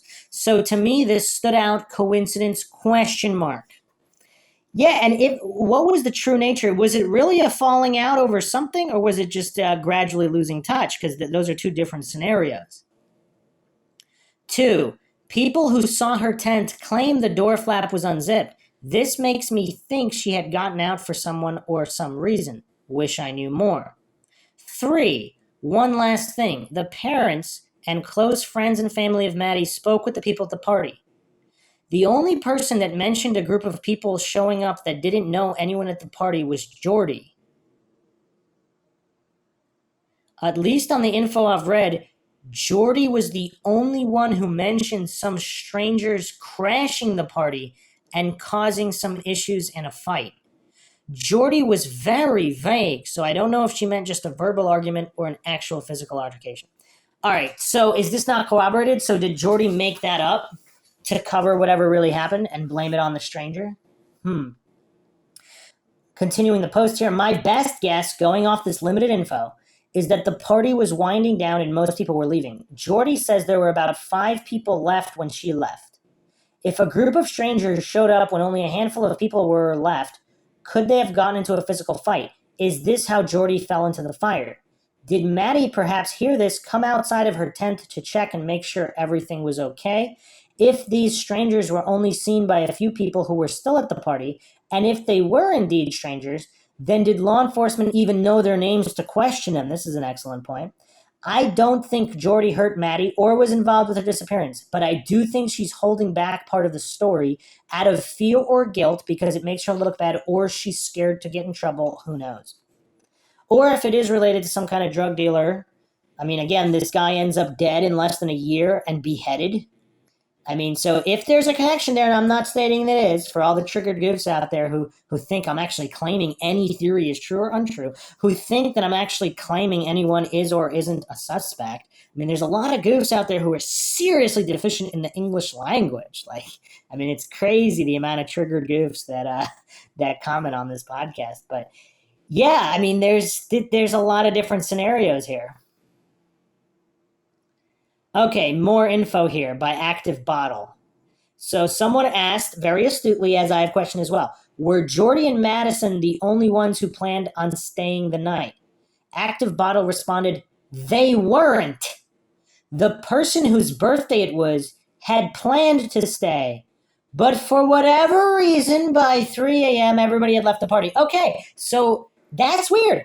What was the reason? Is it the strangers crashed the party? Okay, if strangers crashed this party, that would be a reason for everybody else to leave. They were scared. They didn't want to stay there, particularly if these were some kind of criminal strangers. And because if it was advertised on Facebook, I guess anybody could have seen that advertisement. But is that why Jordy wanted Maddy to leave with her? Because there's strangers there, it's scary, but they're all drunk, so they can't think properly. But I mean, that's scary. So if let's say everybody else left, the strangers were being really noisy. Did Madison come out of the tent to investigate at some point? Or were they still fighting? Were there ongoing fights? I mean, what's going on? Or did they ask Madison to come out? They say they have drugs, etc. Sweet Mamacita posted this, similar to the theory I floated earlier. I almost wonder if something accidental happened to her, like maybe during the fight she got knocked down and hit her head and died, or maybe someone threw a rock and it hit her and knocked her out, or maybe someone pulled a gun at the party, she accidentally got shot. Maybe they all panicked and decided to cover it up. Or one of the last people there was drunk and tried to come on to her. She rejected him and he killed her. I find it highly unlikely that a random complete stranger just happened to be out there at about the same campsite at the same time and decided to kill her. Yeah, I mean, it really seems like there's some kind of connection to the party. So apparently this is the first time her and Jordy are hanging out or going to a party in 1 to 2 years. Yeah, I mean, just after going through all these details, I just can't help but think there's some kind of connection to this party. There's some details that are overlooked here. If she was involved in that fight, that would explain quite a lot of things. Again, I'm not claiming that is true or untrue. This is Mind Shock. Leave your own comments, theories, thoughts, suggestions, rebuttals, debunkings of any kind in the comments section. If you find the podcast interesting and informative, want to help support Mind Shock and a logical approach to true crime and other topics, you can donate to our PayPal. Just check the link in the description. You can also become a YouTube member right here on YouTube, access to exclusive streams and chats, like and share Twitter, Facebook, Reddit, and Patreon. This is Bruce McGuire signing off. Catch you guys next time.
If you like audiobooks or audio shows, check out a free trial of Audible. Just click the link in the description. Welcome to MINDSHOCK True Crime. This is your host, Bruce McGuire. This is episode 2 of the Maddy Scott case from Canada. A tragic semi-resolution, semi-closure. In this case, for those that don't know, Maddy Scott's remains have been discovered almost to the day. 12 years. Actually, depending on some of the reports, it could have been to the exact day. But approximately to the day. The way it's worded here on KelownaNow.com, around 12 years to the day after she disappeared, and hours after police renewed their appeal for information regarding her disappearance, the body of Maddy Scott has been found. Now, I don't know how many people are going to claim that's all coincidental. So this was posted May 29th. So yeah, we'll be getting into this, and actually there have been more details put forth regarding individuals at the party in various sources. Credible, maybe, maybe not, but this is MINDSHOCK. I do not claim anything is true or untrue, and we go over everything in a logical fashion here. So we will be exploring all of these things in the Maddy Scott case. As always, if you find the podcast interesting and informative, you can donate to our PayPal. Just check the link in the description. Help bring logic and reason back to a world where it is quickly going extinct, and keep up awareness in cold cases, missing persons cases, unsolved cases, and more. Awareness is how cases get solved. You could also become a member here on YouTube, help support the channel that way, get access to exclusive streams and chats. Make sure you're subscribed, like and share, Twitter, Facebook, Reddit, Patreon. Patrons do get priority for case topic, logical analysis, co-podcaster requests. You could also be a guest on the podcast depending on your tier. Questions, comments, theories, thoughts, suggestions, rebuttals, debunks of any kind, leave them in the comments section. If you're not getting updates, like and comment on more videos here on YouTube, or you can just go to youtube.com/MINDSHOCK if that's still not working. I know a lot of people do not get updates of any kind despite being subscribed. Okay, so obviously this is very tragic on a lot of levels.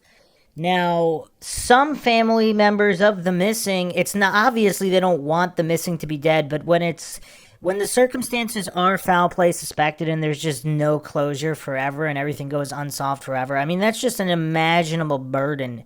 Now, in the case of a body being found, I mean, again, this is only for those that are close to the missing, family, friends, and people that have to deal with it. I mean, obviously, there's a lot of people online that support the families and support the victims and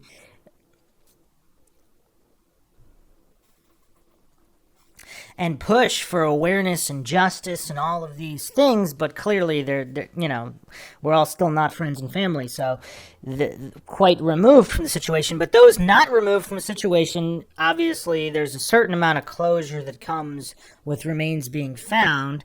Now, obviously, if this was foul play, again, the circumstances here are so shady.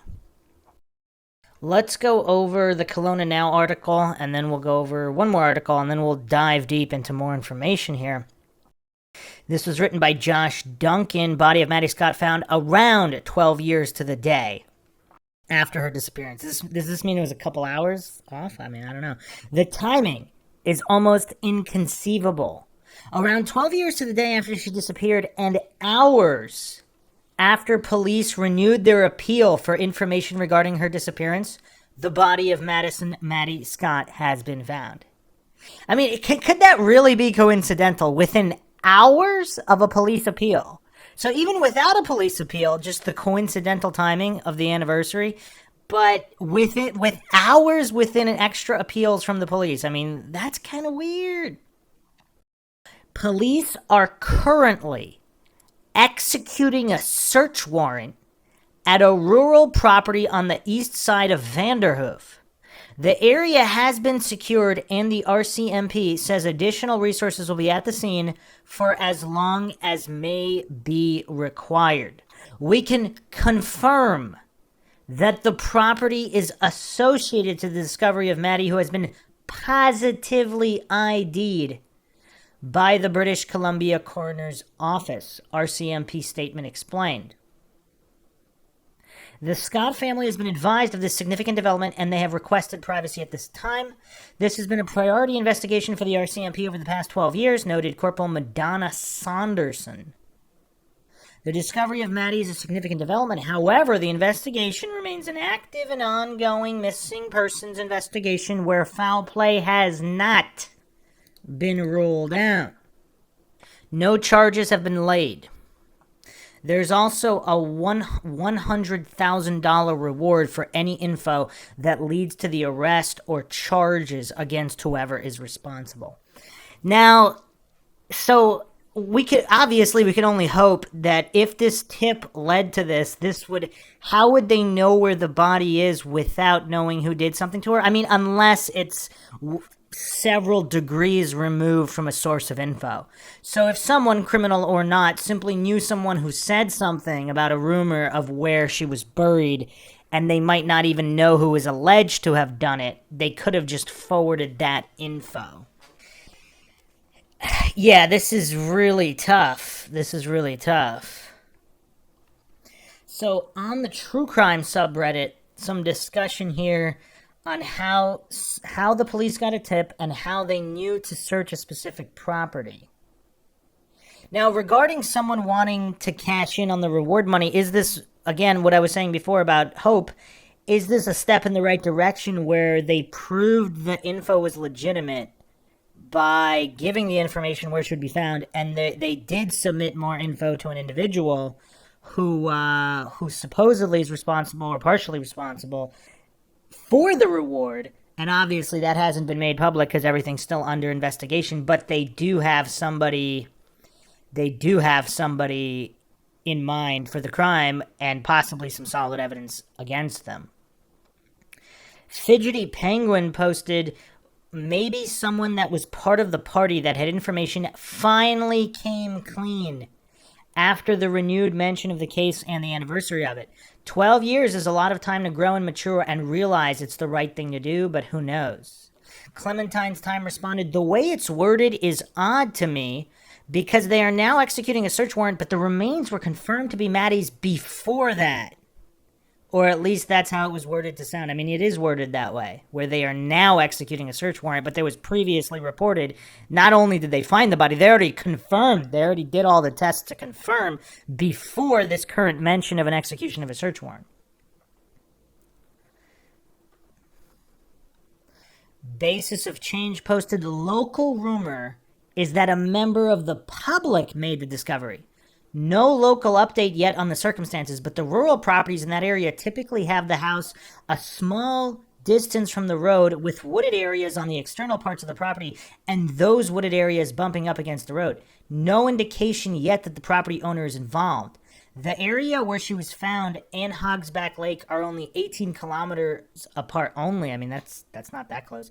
Accessible via back roads. The lake being south and slightly east of the property. Okay, so if this is true, then this might not be related to any tip. I mean, is it really just how coincidental would that be? Unless, of course, the member of the public had a suspicion and they were searching specifically there for a reason.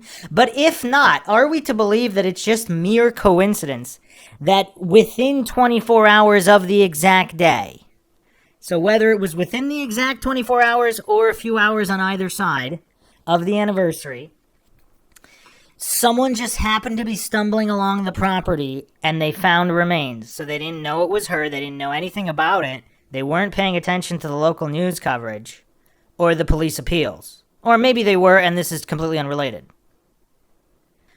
Yeah, I mean, I don't know. That's a tough one. That's pretty tough.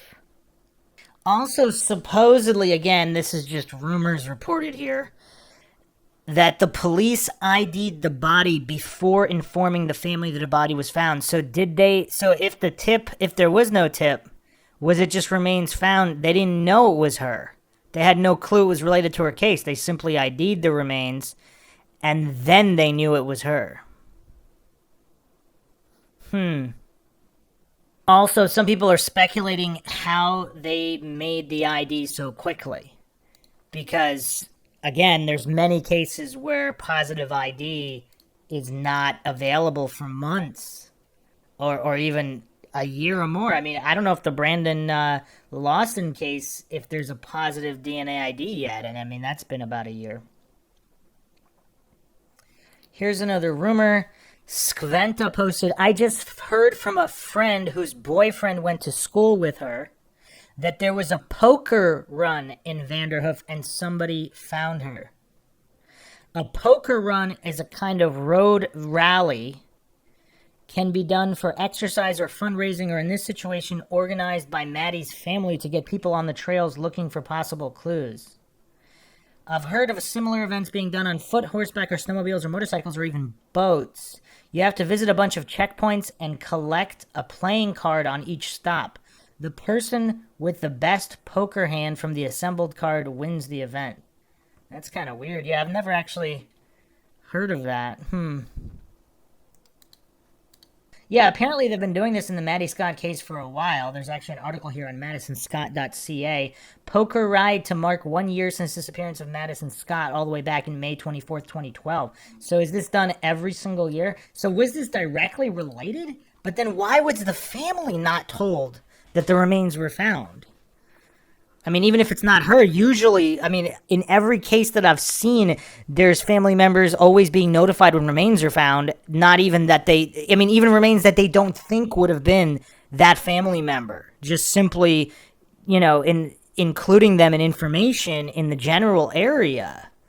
I mean, yeah, this is a weird series of events and information being relayed here that does not seem to be standard protocol. Wait, what? Yeah, listen, I mean, this is some weird, really weird information. Cave Baby K posted this supposedly definitively. There was a poker run, but her head was found back on Wednesday. So was the poker run was after? And is this her skull, I'm assuming?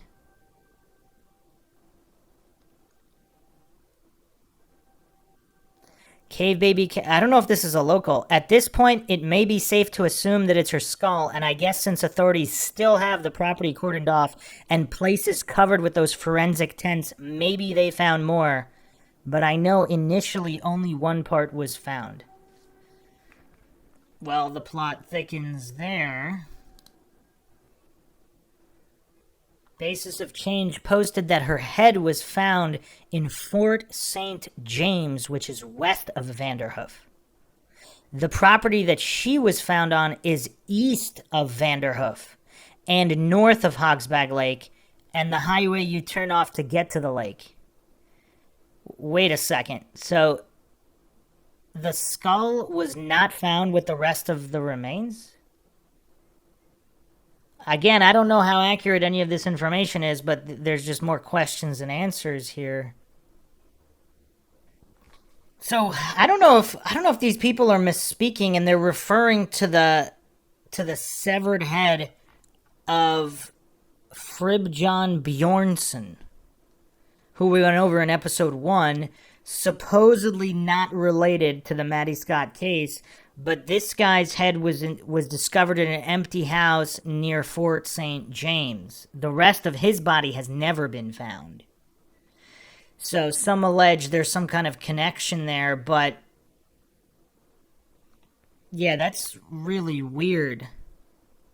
So supposedly he stated that he knew what happened to Maddie Scott, and then he ended up beheaded. Now, I don't know if it's just a rumor that he stated that he knew what happened to Madison, but there's just, again, check out episode 1. There's just all these associations between him and the Maddie Scott case. So here's another article from cbc.ca. Remains of Madison Scott found 12 years after mysterious disappearance from party near Vanderhoof, British Columbia. Posted May 29, 2023. RCMP executing search warrant on rural property west of Prince George. RCMP says they've found the remains of Maddy Scott 12 years after she went missing. Scott was last seen May 28th, 2011, while celebrating a friend's birthday at a campsite at Hogsback Lake, about 25 kilometers southeast of her hometown of Vanderhoof, British Columbia. She was 20 at the time. Police say the identity of the remains have been confirmed by the BC Coroner's Office, and RCMP are currently executing a search warrant at a rural property on the east side of Vanderhoof, around 80 kilometers west of Prince George. The area has been secured, and additional resources are anticipated to be on scene for as long as may be required, said Corporal Madonna Saunderson in a statement. Scott's family was notified Sunday, and police are asking for privacy. Saunderson said Scott's body was found days ago, but didn't specify exactly when. So that's why it's unknown if it was almost to the day. Neither did Saunderson say whether the information leading to Scott's discovery came from new info provided to the public. So she did not confirm that. She said the possibility of foul play has still not been ruled out, but no arrests have been made. This has been a priority investigation for the RCMP over the past 12 years, she said. The discovery of Maddy is a significant development, but this investigation remains an active and ongoing missing persons investigation. Saunderson said she wasn't aware of any danger to the public related to the discovery of Scott's remains. Here's a weird statement. I mean, I don't know if this is weird, but Gary Thiessen, the mayor of Vanderhoof from 2008 to 2022, described Scott as a vibrant part of the central BC district municipality of more than 4,346 people, and says in the beginning everyone hoped she'd be found alive. 12 years ago, there was just such hope that Madison would be found and she would come back and make the family whole again, Thiessen said. Mayor Kevin Moutray says Scott's disappearance shocked the community. Everybody knew Madison as a sister, a daughter, a friend. Somebody knew her in some way, and you all have that connection. Moultrie says he hopes the discovery will lead to a resolution in the RCMP's investigation of Scott's death, but in the meantime, he hopes it can help her family begin to heal. It's going to be a long journey for them, and hopefully as a community we can be there for them and provide them the support they need to get through this. Is it typical? So I've known people from small towns before. 4,000 people, I mean, that's not that small. In a town of over 4,000 people, would you say everybody knows everybody? I don't know. He's stating that everybody... Now, or is he just saying that just to kind of say that? But if it's literal, I don't know how to reconcile that. Is he saying that everybody knows everybody, or just that everybody knew her just because she was popular enough for everybody to know her?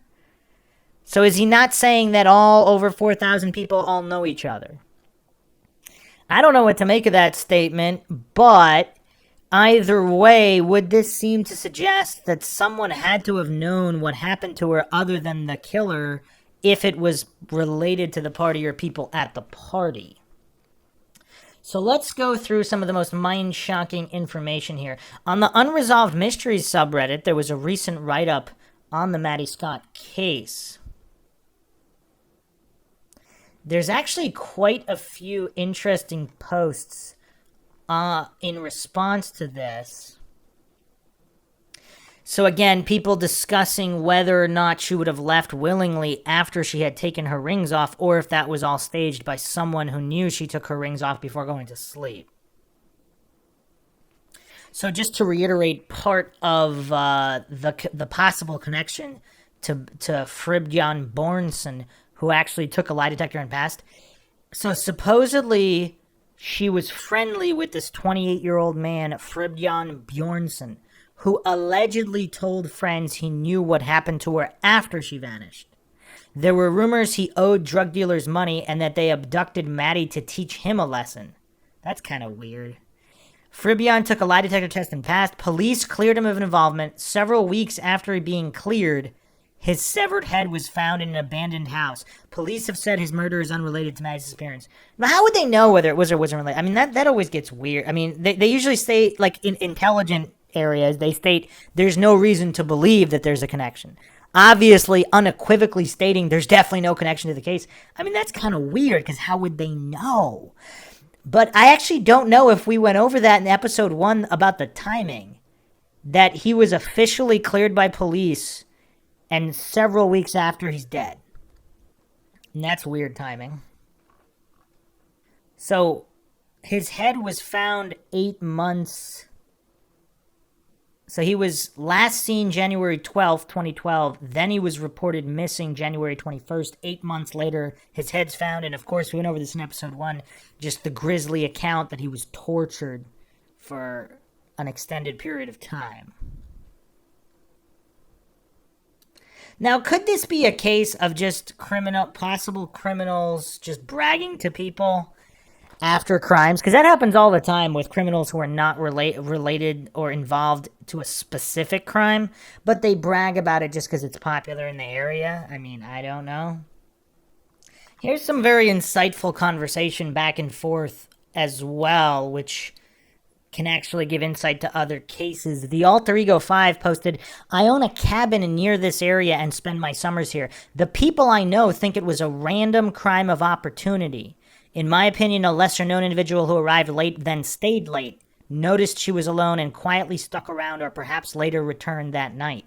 I do know for a while there was a fair number of people who thought Jordy knew more than she was saying. Not sure if that's the case now. Pretty Necessary responded, people who live in small towns never want to believe it could have been one of their own.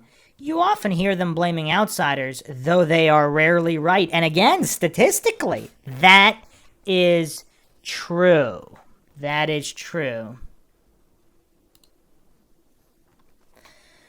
Mickey 2002 posted, it seems like I would be looking pretty hard at the party crashers. They are unknown to the people at the party. They didn't have a problem pushing Jordy and causing burns on another female who got pushed into the fire. They were clearly looking for a fight when they showed up. They may very well have come back later in the night to teach them a lesson, and only Maddy was left. If more than one person ambushed her, she may have heard them coming and secreted her phone and keys, hoping to be able to get away. There has been no trace of her at all, so it seems reasonable to think she would have been taken against her will in someone's vehicle. You know, and again, the parallels in this case to the Kylie Rodney case. I mean, they're kind of uncanny. Both allegedly have party crashers. Both allegedly have some kind of fights going on, and then there is a death after the fact. It's just kind of weird. And, I mean, just really weird. If you haven't checked out the Rodney podcast on MINDSHOCK, check that out. A pretty extensive analysis of all the funny business in that case. Alien Abduction fan also posted an interesting response here. This is a good theory. Jordy makes it sound like the fight wasn't too serious and that her getting pushed was an accident. But she also says the gate crashers were bad news. No one knew them and they changed the vibe. I couldn't confirm if the gate crashers were included in the list of party guests the police ruled out or if they were even identified. And it probably was kind of difficult. Wouldn't it be kind of difficult to identify them? I agree about Maddy grabbing her phone and keys. I find it hard to believe she left that tent for anything other than an emergency. Yeah, that's weird from Jordy as well. If she's saying, "Oh, the fights aren't serious, but the party crashers are," I don't know. That's kind of weird. Unless one of her own friends pushed her into the fire and she didn't want to get him in trouble. K-Star Sparkle Dust responded, her accounts of the gate crashers is somewhat conflicting but consistent with what I would expect coming from the partygoers that are 18 to 25 years old. I did a lot of camping and party for the weekend stuff when I was in that age group. If it's a known camp party area, it wouldn't be unusual for people from one party to wander to another party and start hanging out. Or even for a lone couple people to get to talking and start partying too. Add in a bunch of really young people drinking, and from time to time a fight will break out over nothing. Young 18 to 25-year-old boys fighting over whatever. It's possible Jordy was pushed while attempting to defuse the situation, but it wasn't an attack on her per se. Or the fight moved past her as people were flailing about, and she didn't feel overly threatened as she was just collateral to a group wanting to fight each other. Her comments about them being bad news could be as simple as them being a bunch of one-uppers, frat boy type, that fights seem to follow around, having attitudes, etc. It's also pretty common for the mood of a party to be changed after a fight, even if the troublemakers leave and everyone was getting along prior.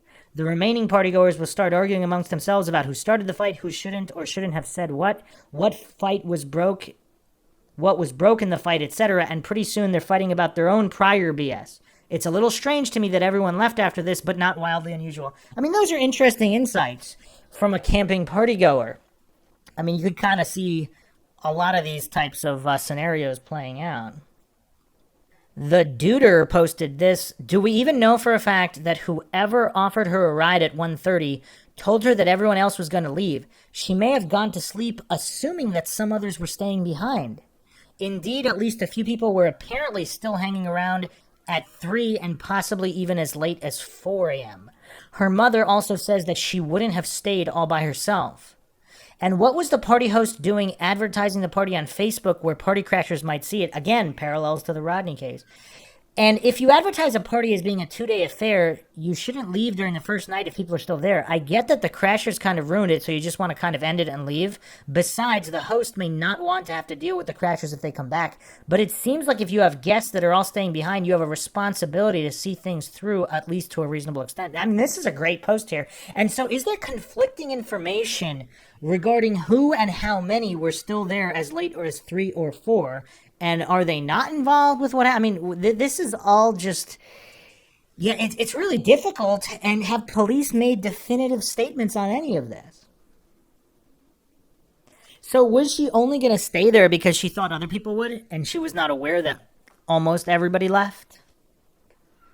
And the people that were there till 3 or 4, were they just completely so drunk and out of their mind they didn't even know that Maddy was there, or possibly farther, very far away from exactly where she was? Again, these are questions I don't know if we have answers to. Cheap Marsupial posted this, interesting name. This is what gets me. A party advertised publicly as a 2-day affair. The kind of people who show up at a party at 5 a.m. or later are the type to be up to just about expletive anything. They get there and it's one girl sleeping in a tent, bingo bango. Value Bug posted this. My hunch is that the sleeping bag was moved aside so somebody else could sit in the tent beside Maddy. Whenever I've been camping and people sit together in a tent at night, you move the sleeping stuff aside, just my personal experience. Also, the rings, I believe, were deliberately thrown into the grass by Maddy as sort of a hasty breadcrumb trail to show people she left the tent involuntarily. I wonder if she took pity on a stranger who claimed to be left behind or late to the party. Yeah, I mean, this is weird, too. Also, is it something unrelated where maybe some other guy or whoever was in the tent with Maddy but then left? Either maybe they got into an argument, maybe they didn't. He left, and he never told anybody about that because that would look way too suspicious. And he's not responsible, but he just never revealed that information, and that's why there are these unanswered questions about the layout of the tent and the possessions, etc.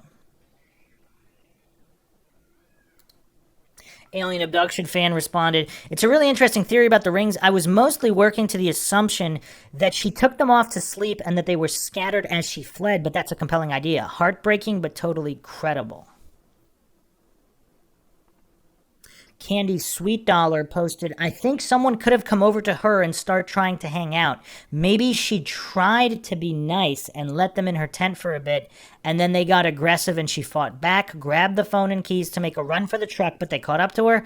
Maybe they thought she was drunk and could take advantage of her, or she was open to advances when she wasn't, and it angered them. She seemed like a badass woman who wasn't going down without a fight. Abyss Coachello responded, no way in hell a lone woman would let a man she didn't know in her tent when she's alone at the campground. Also, is it possible this guy was like a semi-belligerent drunk and he just kind of came into the tent, possibly without her permission, and shoved things aside, and then something happened? Either way, Abyss Coachello continues, if the original poster scenario is true, it was someone she knew or maybe another woman. And did we discuss that theory? Like, if she got into a fight or there was some kind of altercation with another female, would that female get her boyfriend or some other guy to possibly help her beat up this girl, Maddy? And is it possible that there was no intention of murder and it was just a fight that got out of hand? Some girl maybe fighting with her, and then maybe a guy involved too? Just speculating here, but I don't know. Magnetic everything also has an interesting explanation here. I feel it's more likely her phone and keys slipped under the sleeping bag at some point in the night and she moved it aside to be able to locate them faster. I camped last weekend and I spent like the first half hour after bedtime trying to locate stuff I had just put down. Genuinely thought my boyfriend was going to strangle me if I turned the headlamps on one more time to find something.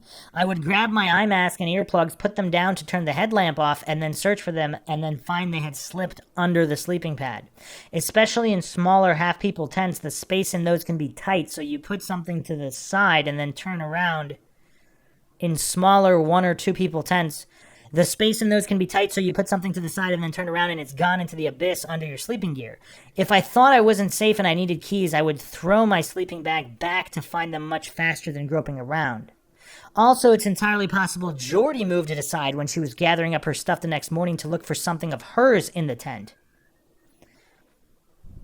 The Leavin' Toe 25 posted, it's important to note that although the friend, Jordy, was allegedly cleared by police, her boyfriend from that night is incredibly suspicious and was not cleared.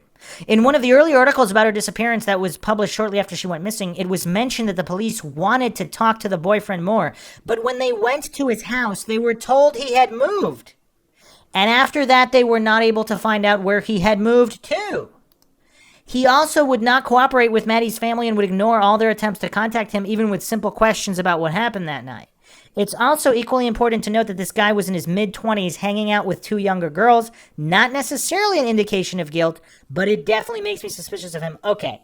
All right, that might be the most mind-shocking thing. But if he is a druggy criminal, would he be expected to answer any of these questions? And if he's not related to what happened to Maddy, but he is related and all this other stuff, and he realized he's going to look like suspect number one, would he just abandon and flee? Although, how hard would it be to track him down if he's Jordy's boyfriend? I mean, she doesn't know where he went? I mean, this is all really weird. This is all very, very weird. And does he have a connection to Bjornsson? Because that would really, really be weird. Some people would say it's just too coincidental. The Leavin' Though responded. Actually, Alien Abduction fan responded first. I generally believe they're both innocent, mostly based on timings, but I've often wondered if the gate crashers were somehow connected to the boyfriend.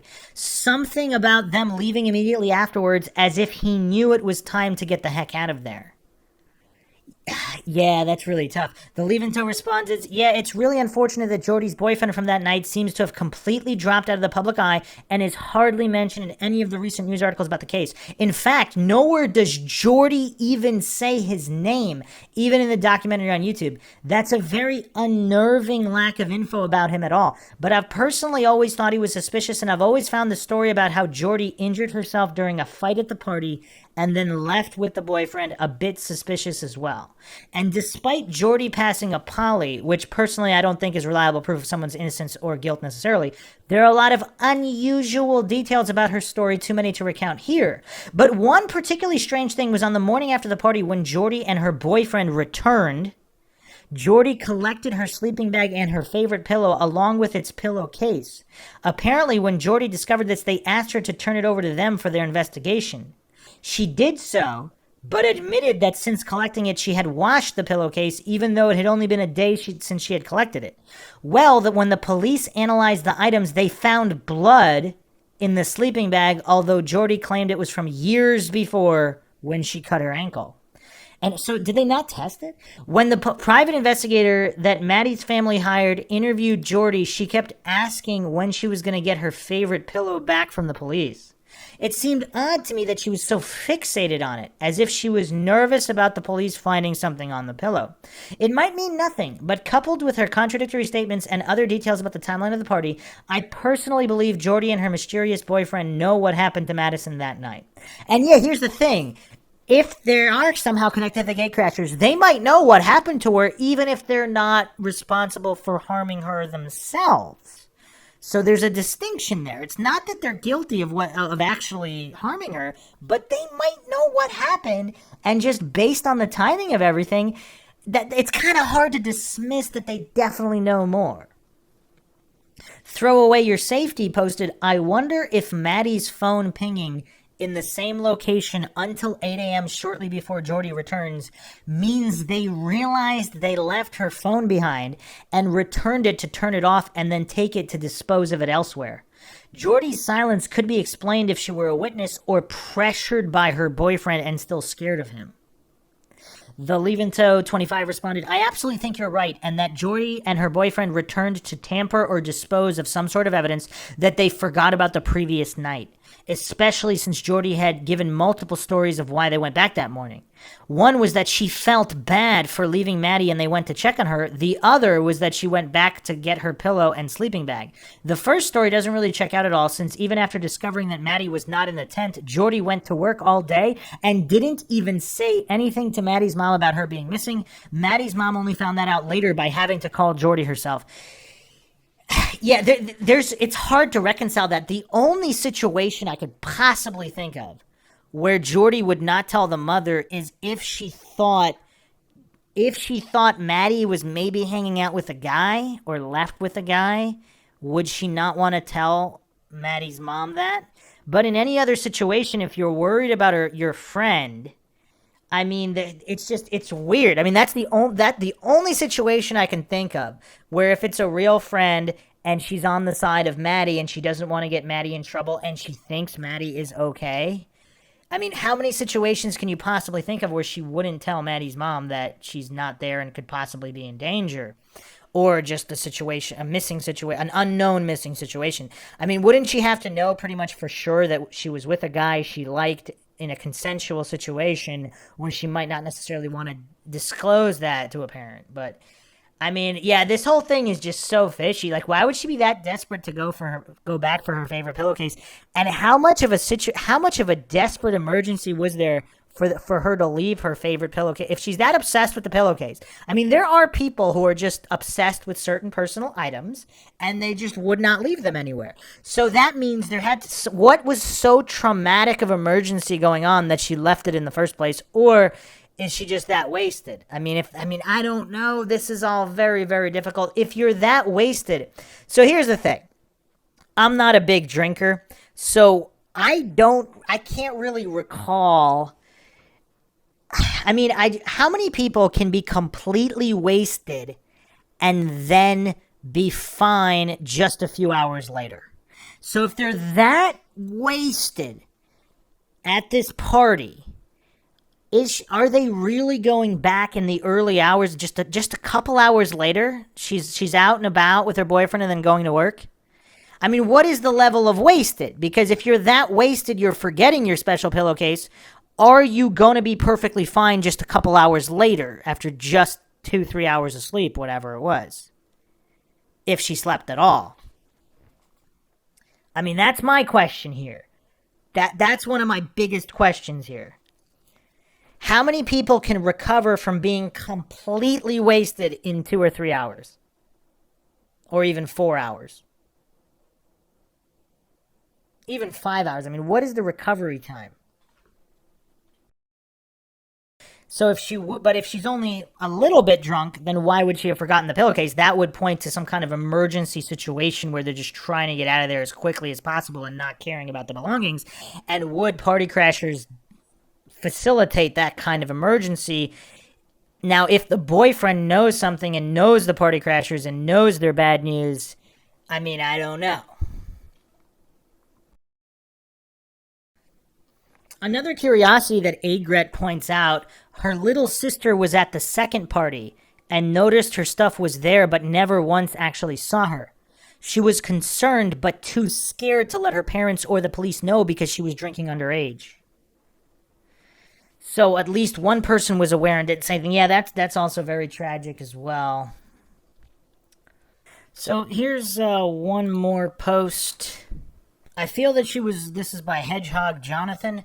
I feel that she was most likely abducted, but the big question is when and where. There are 2 details that make me wonder. One, the scattered rings. It is hard to remove a ring, let alone several, especially if the hand with the rings is fighting back. If the attacker did this, no idea why. Or if you do it with one hand. Had she done it herself for some breadcrumbs reason, that I find unlikely unless she was tied up for hours. It is technically possible to lose your rings during a struggle, but I don't think it's common to happen again, especially not with several rings. I'd like to know if she removed her rings for sleeping. I do with some rings. And they were told, and where would she have kept the rings? This could shed some light on what the possible struggle was like. And why was the friend not alarmed by the rings being scattered there? Not accusing, more wondering what her hypothesis was and what this tells us about how Maddy usually kept the rings or what was going on last night.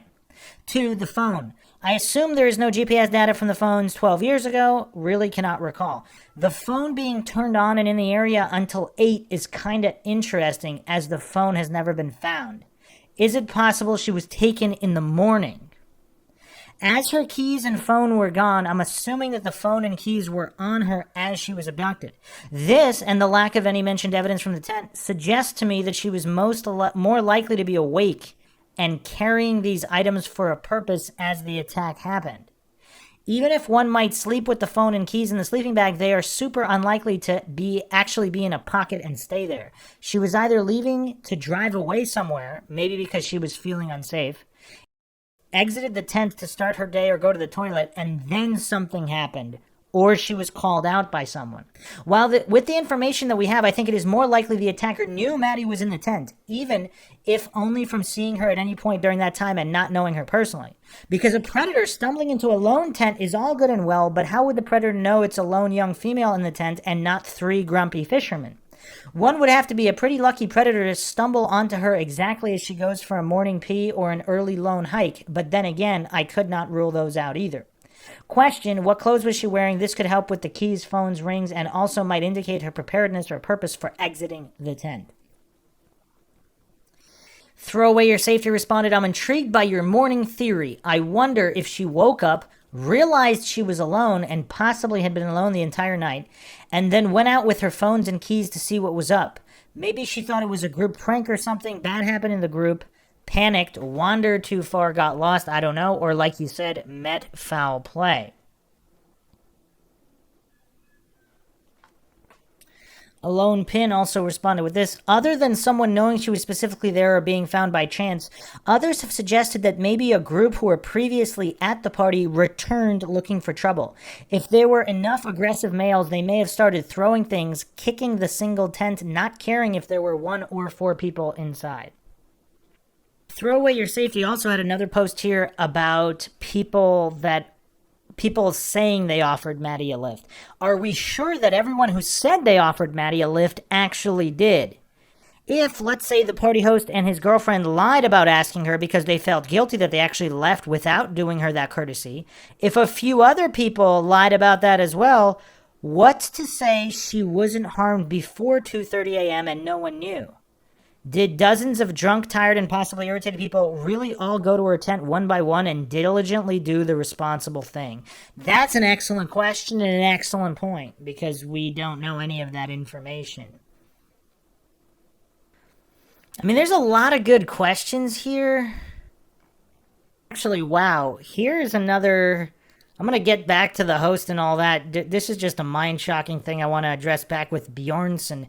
There's a CBSNews.com article here. 48 Hours explores the mysteries and murders along the Highway of Tears. The story aired December 21st, 2013. So here are some points here. Sergeant Floyd learned that 28-year-old Fribbjørn Bjornsson, a logger and single father of 2, was telling friends he knew what happened to Maddy. Bjornsson is a Vanderhoof resident. He was a friend of Madison's. They had spent some time together socializing, said Floyd. I couldn't believe that they were seeing each other because he's bad news. He is bad news, said Balduke. Bjornsson, better known as Fribb, led a troubled life and abused drugs. A fact confirmed by police. But his mother insists her son was turning his life around. From our perspective, Fribbjørn, like others, was a suspect, said Floyd. There was talk in town that Fribb owed drug dealers money and that they had abducted Maddy to teach him a lesson. It's a theory investigated by police. We won't leave any stone unturned where Maddy's concerned, Floyd said, and we would be irresponsible by not following up with the suggestion that there was a revenge or some connection between Fribb and Madison. Investigators considered Bjornsson a suspect. He voluntarily took a lie detector test and passed. He wanted to clear his name, and he wanted people to know he had no involvement in what happened to Maddy, said Constable Wamsteker. Based largely on that poly, the RCMP cleared him. But 2 days later, Bjornsson disappeared. So he disappeared 2 days after being cleared by the police? That's even more shady. 2 weeks later, investigators made a shocking discovery. They found Bjornsson's severed head in an abandoned house in a nearby town, and they're still looking for the rest of his body, said Balduke. Fribb's mother told 48 Hours that she believes her son was killed for a paycheck he had cashed the night he went missing. Last month, 4 suspects were arrested in connection with Bjornsson's murder. Maddy's case remains unsolved. There is no connection between Madison's disappearance and Fribb's murder, said Floyd. Huh. So I don't know if that's accurate, just because. So he wasn't found until 8 months?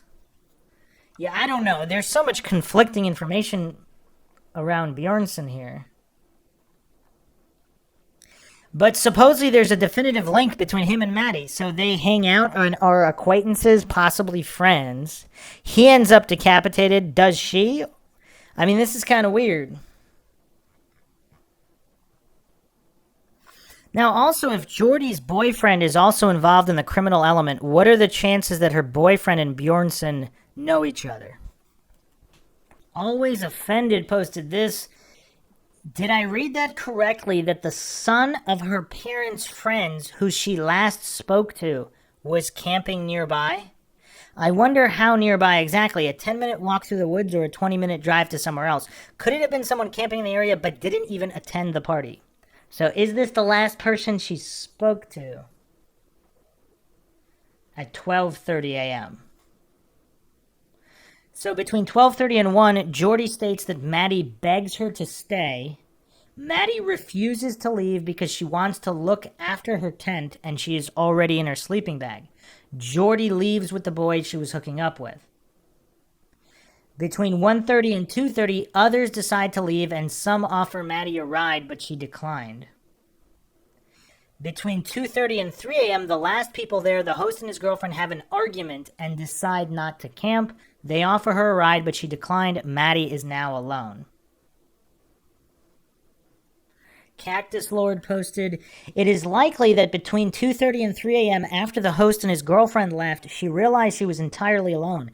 The fact that she had only her lanyard and her phone with her makes me believe she either went to pee, perhaps going towards the outhouse 50 feet away, using her phone as a light, or is it, and would people see that light from a distance? Or is it possible she got scared being alone but didn't want to leave her tent and belongings, so she went to find her male friend who was camping nearby? Perhaps she wanted to help to pack up her tent. I'd be curious to know how far away he was camping. I suspect she got lost in the dark and fell down somewhere, injured, or perhaps died instantly.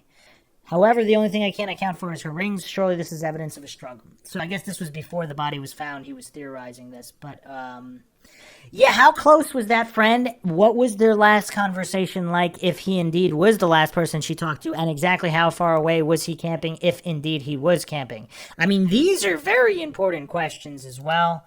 Also, what was the exact fight about the host had with his girlfriend? Was it related to the party crashers? I mean, what was going on there? Abias Coachello responded, if she got scared being alone, why not call somebody or at least try or text? The no phone activity indicates to me that she was asleep for much of the time from 3 till 8. Acrobatic responded with this, the phone pinged the same tower until 8 a.m. Then Jordy shows up essentially immediately after when the phone turns off. Presumably, they can determine what radius you can travel from the tower to still ping that tower. Surely at least her phone and maybe her body would be in that area unless the person who came immediately after the phone, Jordy, has removed the phone. Realistically, I imagine somebody at the party knows what happened. Also, WTF to the guy getting his head chopped off. What WTF kind of small town is this? Okay, hold on a second. Yeah, the timing on all of this is really suspect.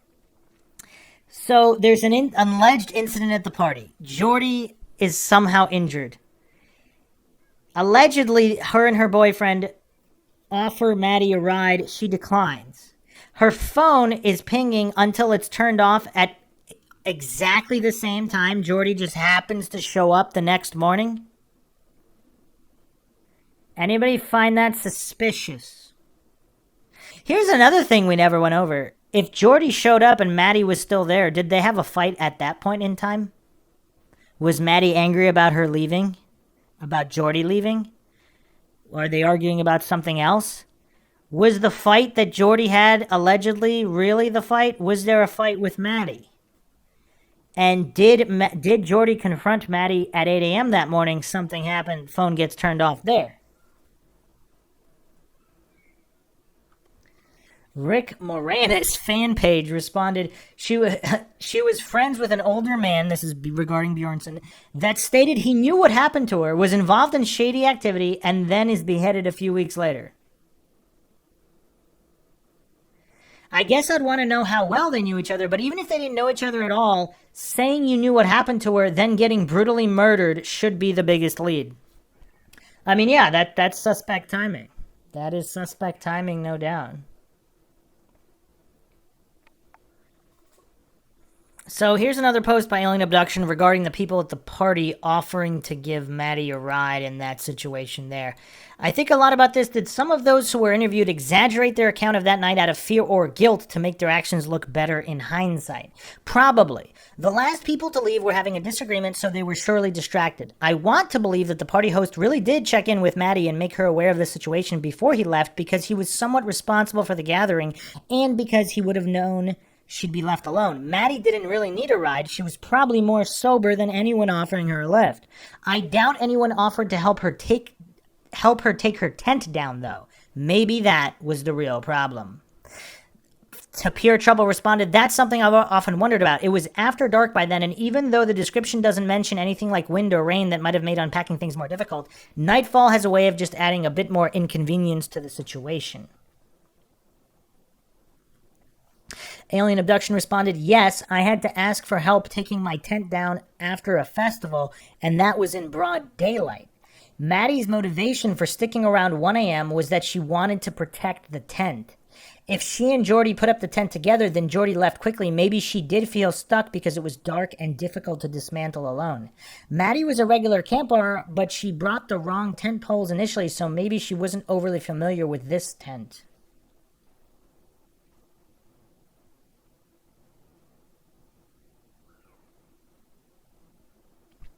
Here's an interesting post in defense of Jordy by Shot Grocery. If I was at a party with a bad vibe and I was pushed into a fire and injured my knee and I wanted to leave, but the friend I came with insisted on staying and that friend had her own vehicle a few feet away, I would leave her behind. It sounds like Jordy tried to talk Maddy into leaving and she refused. Why should Jordy have to stay in that situation, especially if she feared for her safety? Everyone seems to assume Jordy was just trying to hook up with this new guy. Maybe she was legitimately afraid of being pushed again or worried that the burn might get infected or her knee really hurt. Well, see, that is an interesting point. However, it doesn't explain the actions the following morning. I mean, that's like all of the actions together are what is suspicious. D. Jess posted this. What if the rings were brought back and dumped by the turd as an expletive U? Israel Keys was so sadistic I wouldn't put it past him. I mean, whether keys or not, I mean, would somebody really come back and dump the keys there? I mean, that's kind of a weird thing. I don't know. So I'm going to close this episode out with this other post, which also is a little bit strange. Electrical Bar posted, been discussing this case with my true crime mentor and web sleuth guru, Sugarfoot, and all of the events leading up to her disappearance are hella sus. So 50 people were there partying, and they all left, including her friend, ? She was the only one who had a tent and planned to stay overnight and retired to her tent at 10 p.m., a 20-year-old girl? Bull expletive. Both her friend and the party host returned to the site early the next morning. Jordy and the party host know what happened. Actually, we're going to have one more mind shock here. So, no names here, but supposedly the property that Maddie Scott was found on belongs to two brothers who were suspects at the beginning of the case. Supposedly, a good amount of locals knew exactly who the brothers were, and that these speculations have persisted for a while regarding what happened. So, if that's true, the plot has thickened quite substantially. So, is this on the property of two brothers alleged to have been responsible from the outset of this case, and her remains are found on their property? I mean, that's kind of weird. Again, I don't know if that's true. This is MINDSHOCK. I do not claim anything is true or untrue. The motto here, of course, is that the only thing we know for sure is that we don't know anything for sure. So hopefully more information will become available soon and justice can actually be served here if foul play truly was the cause. As always, if you find the podcast interesting and informative, want to support it, you can donate to our PayPal. Just check the link in the description. You can also become a YouTube member right here on YouTube. Make sure to subscribe, like, and share. Twitter, Facebook, Reddit, Patreon. Questions, comments, theories, thoughts, suggestions, rebuttals, debunks of any kind, leave them in the comment section. This is Bruce McGuire signing off. Catch you guys next time.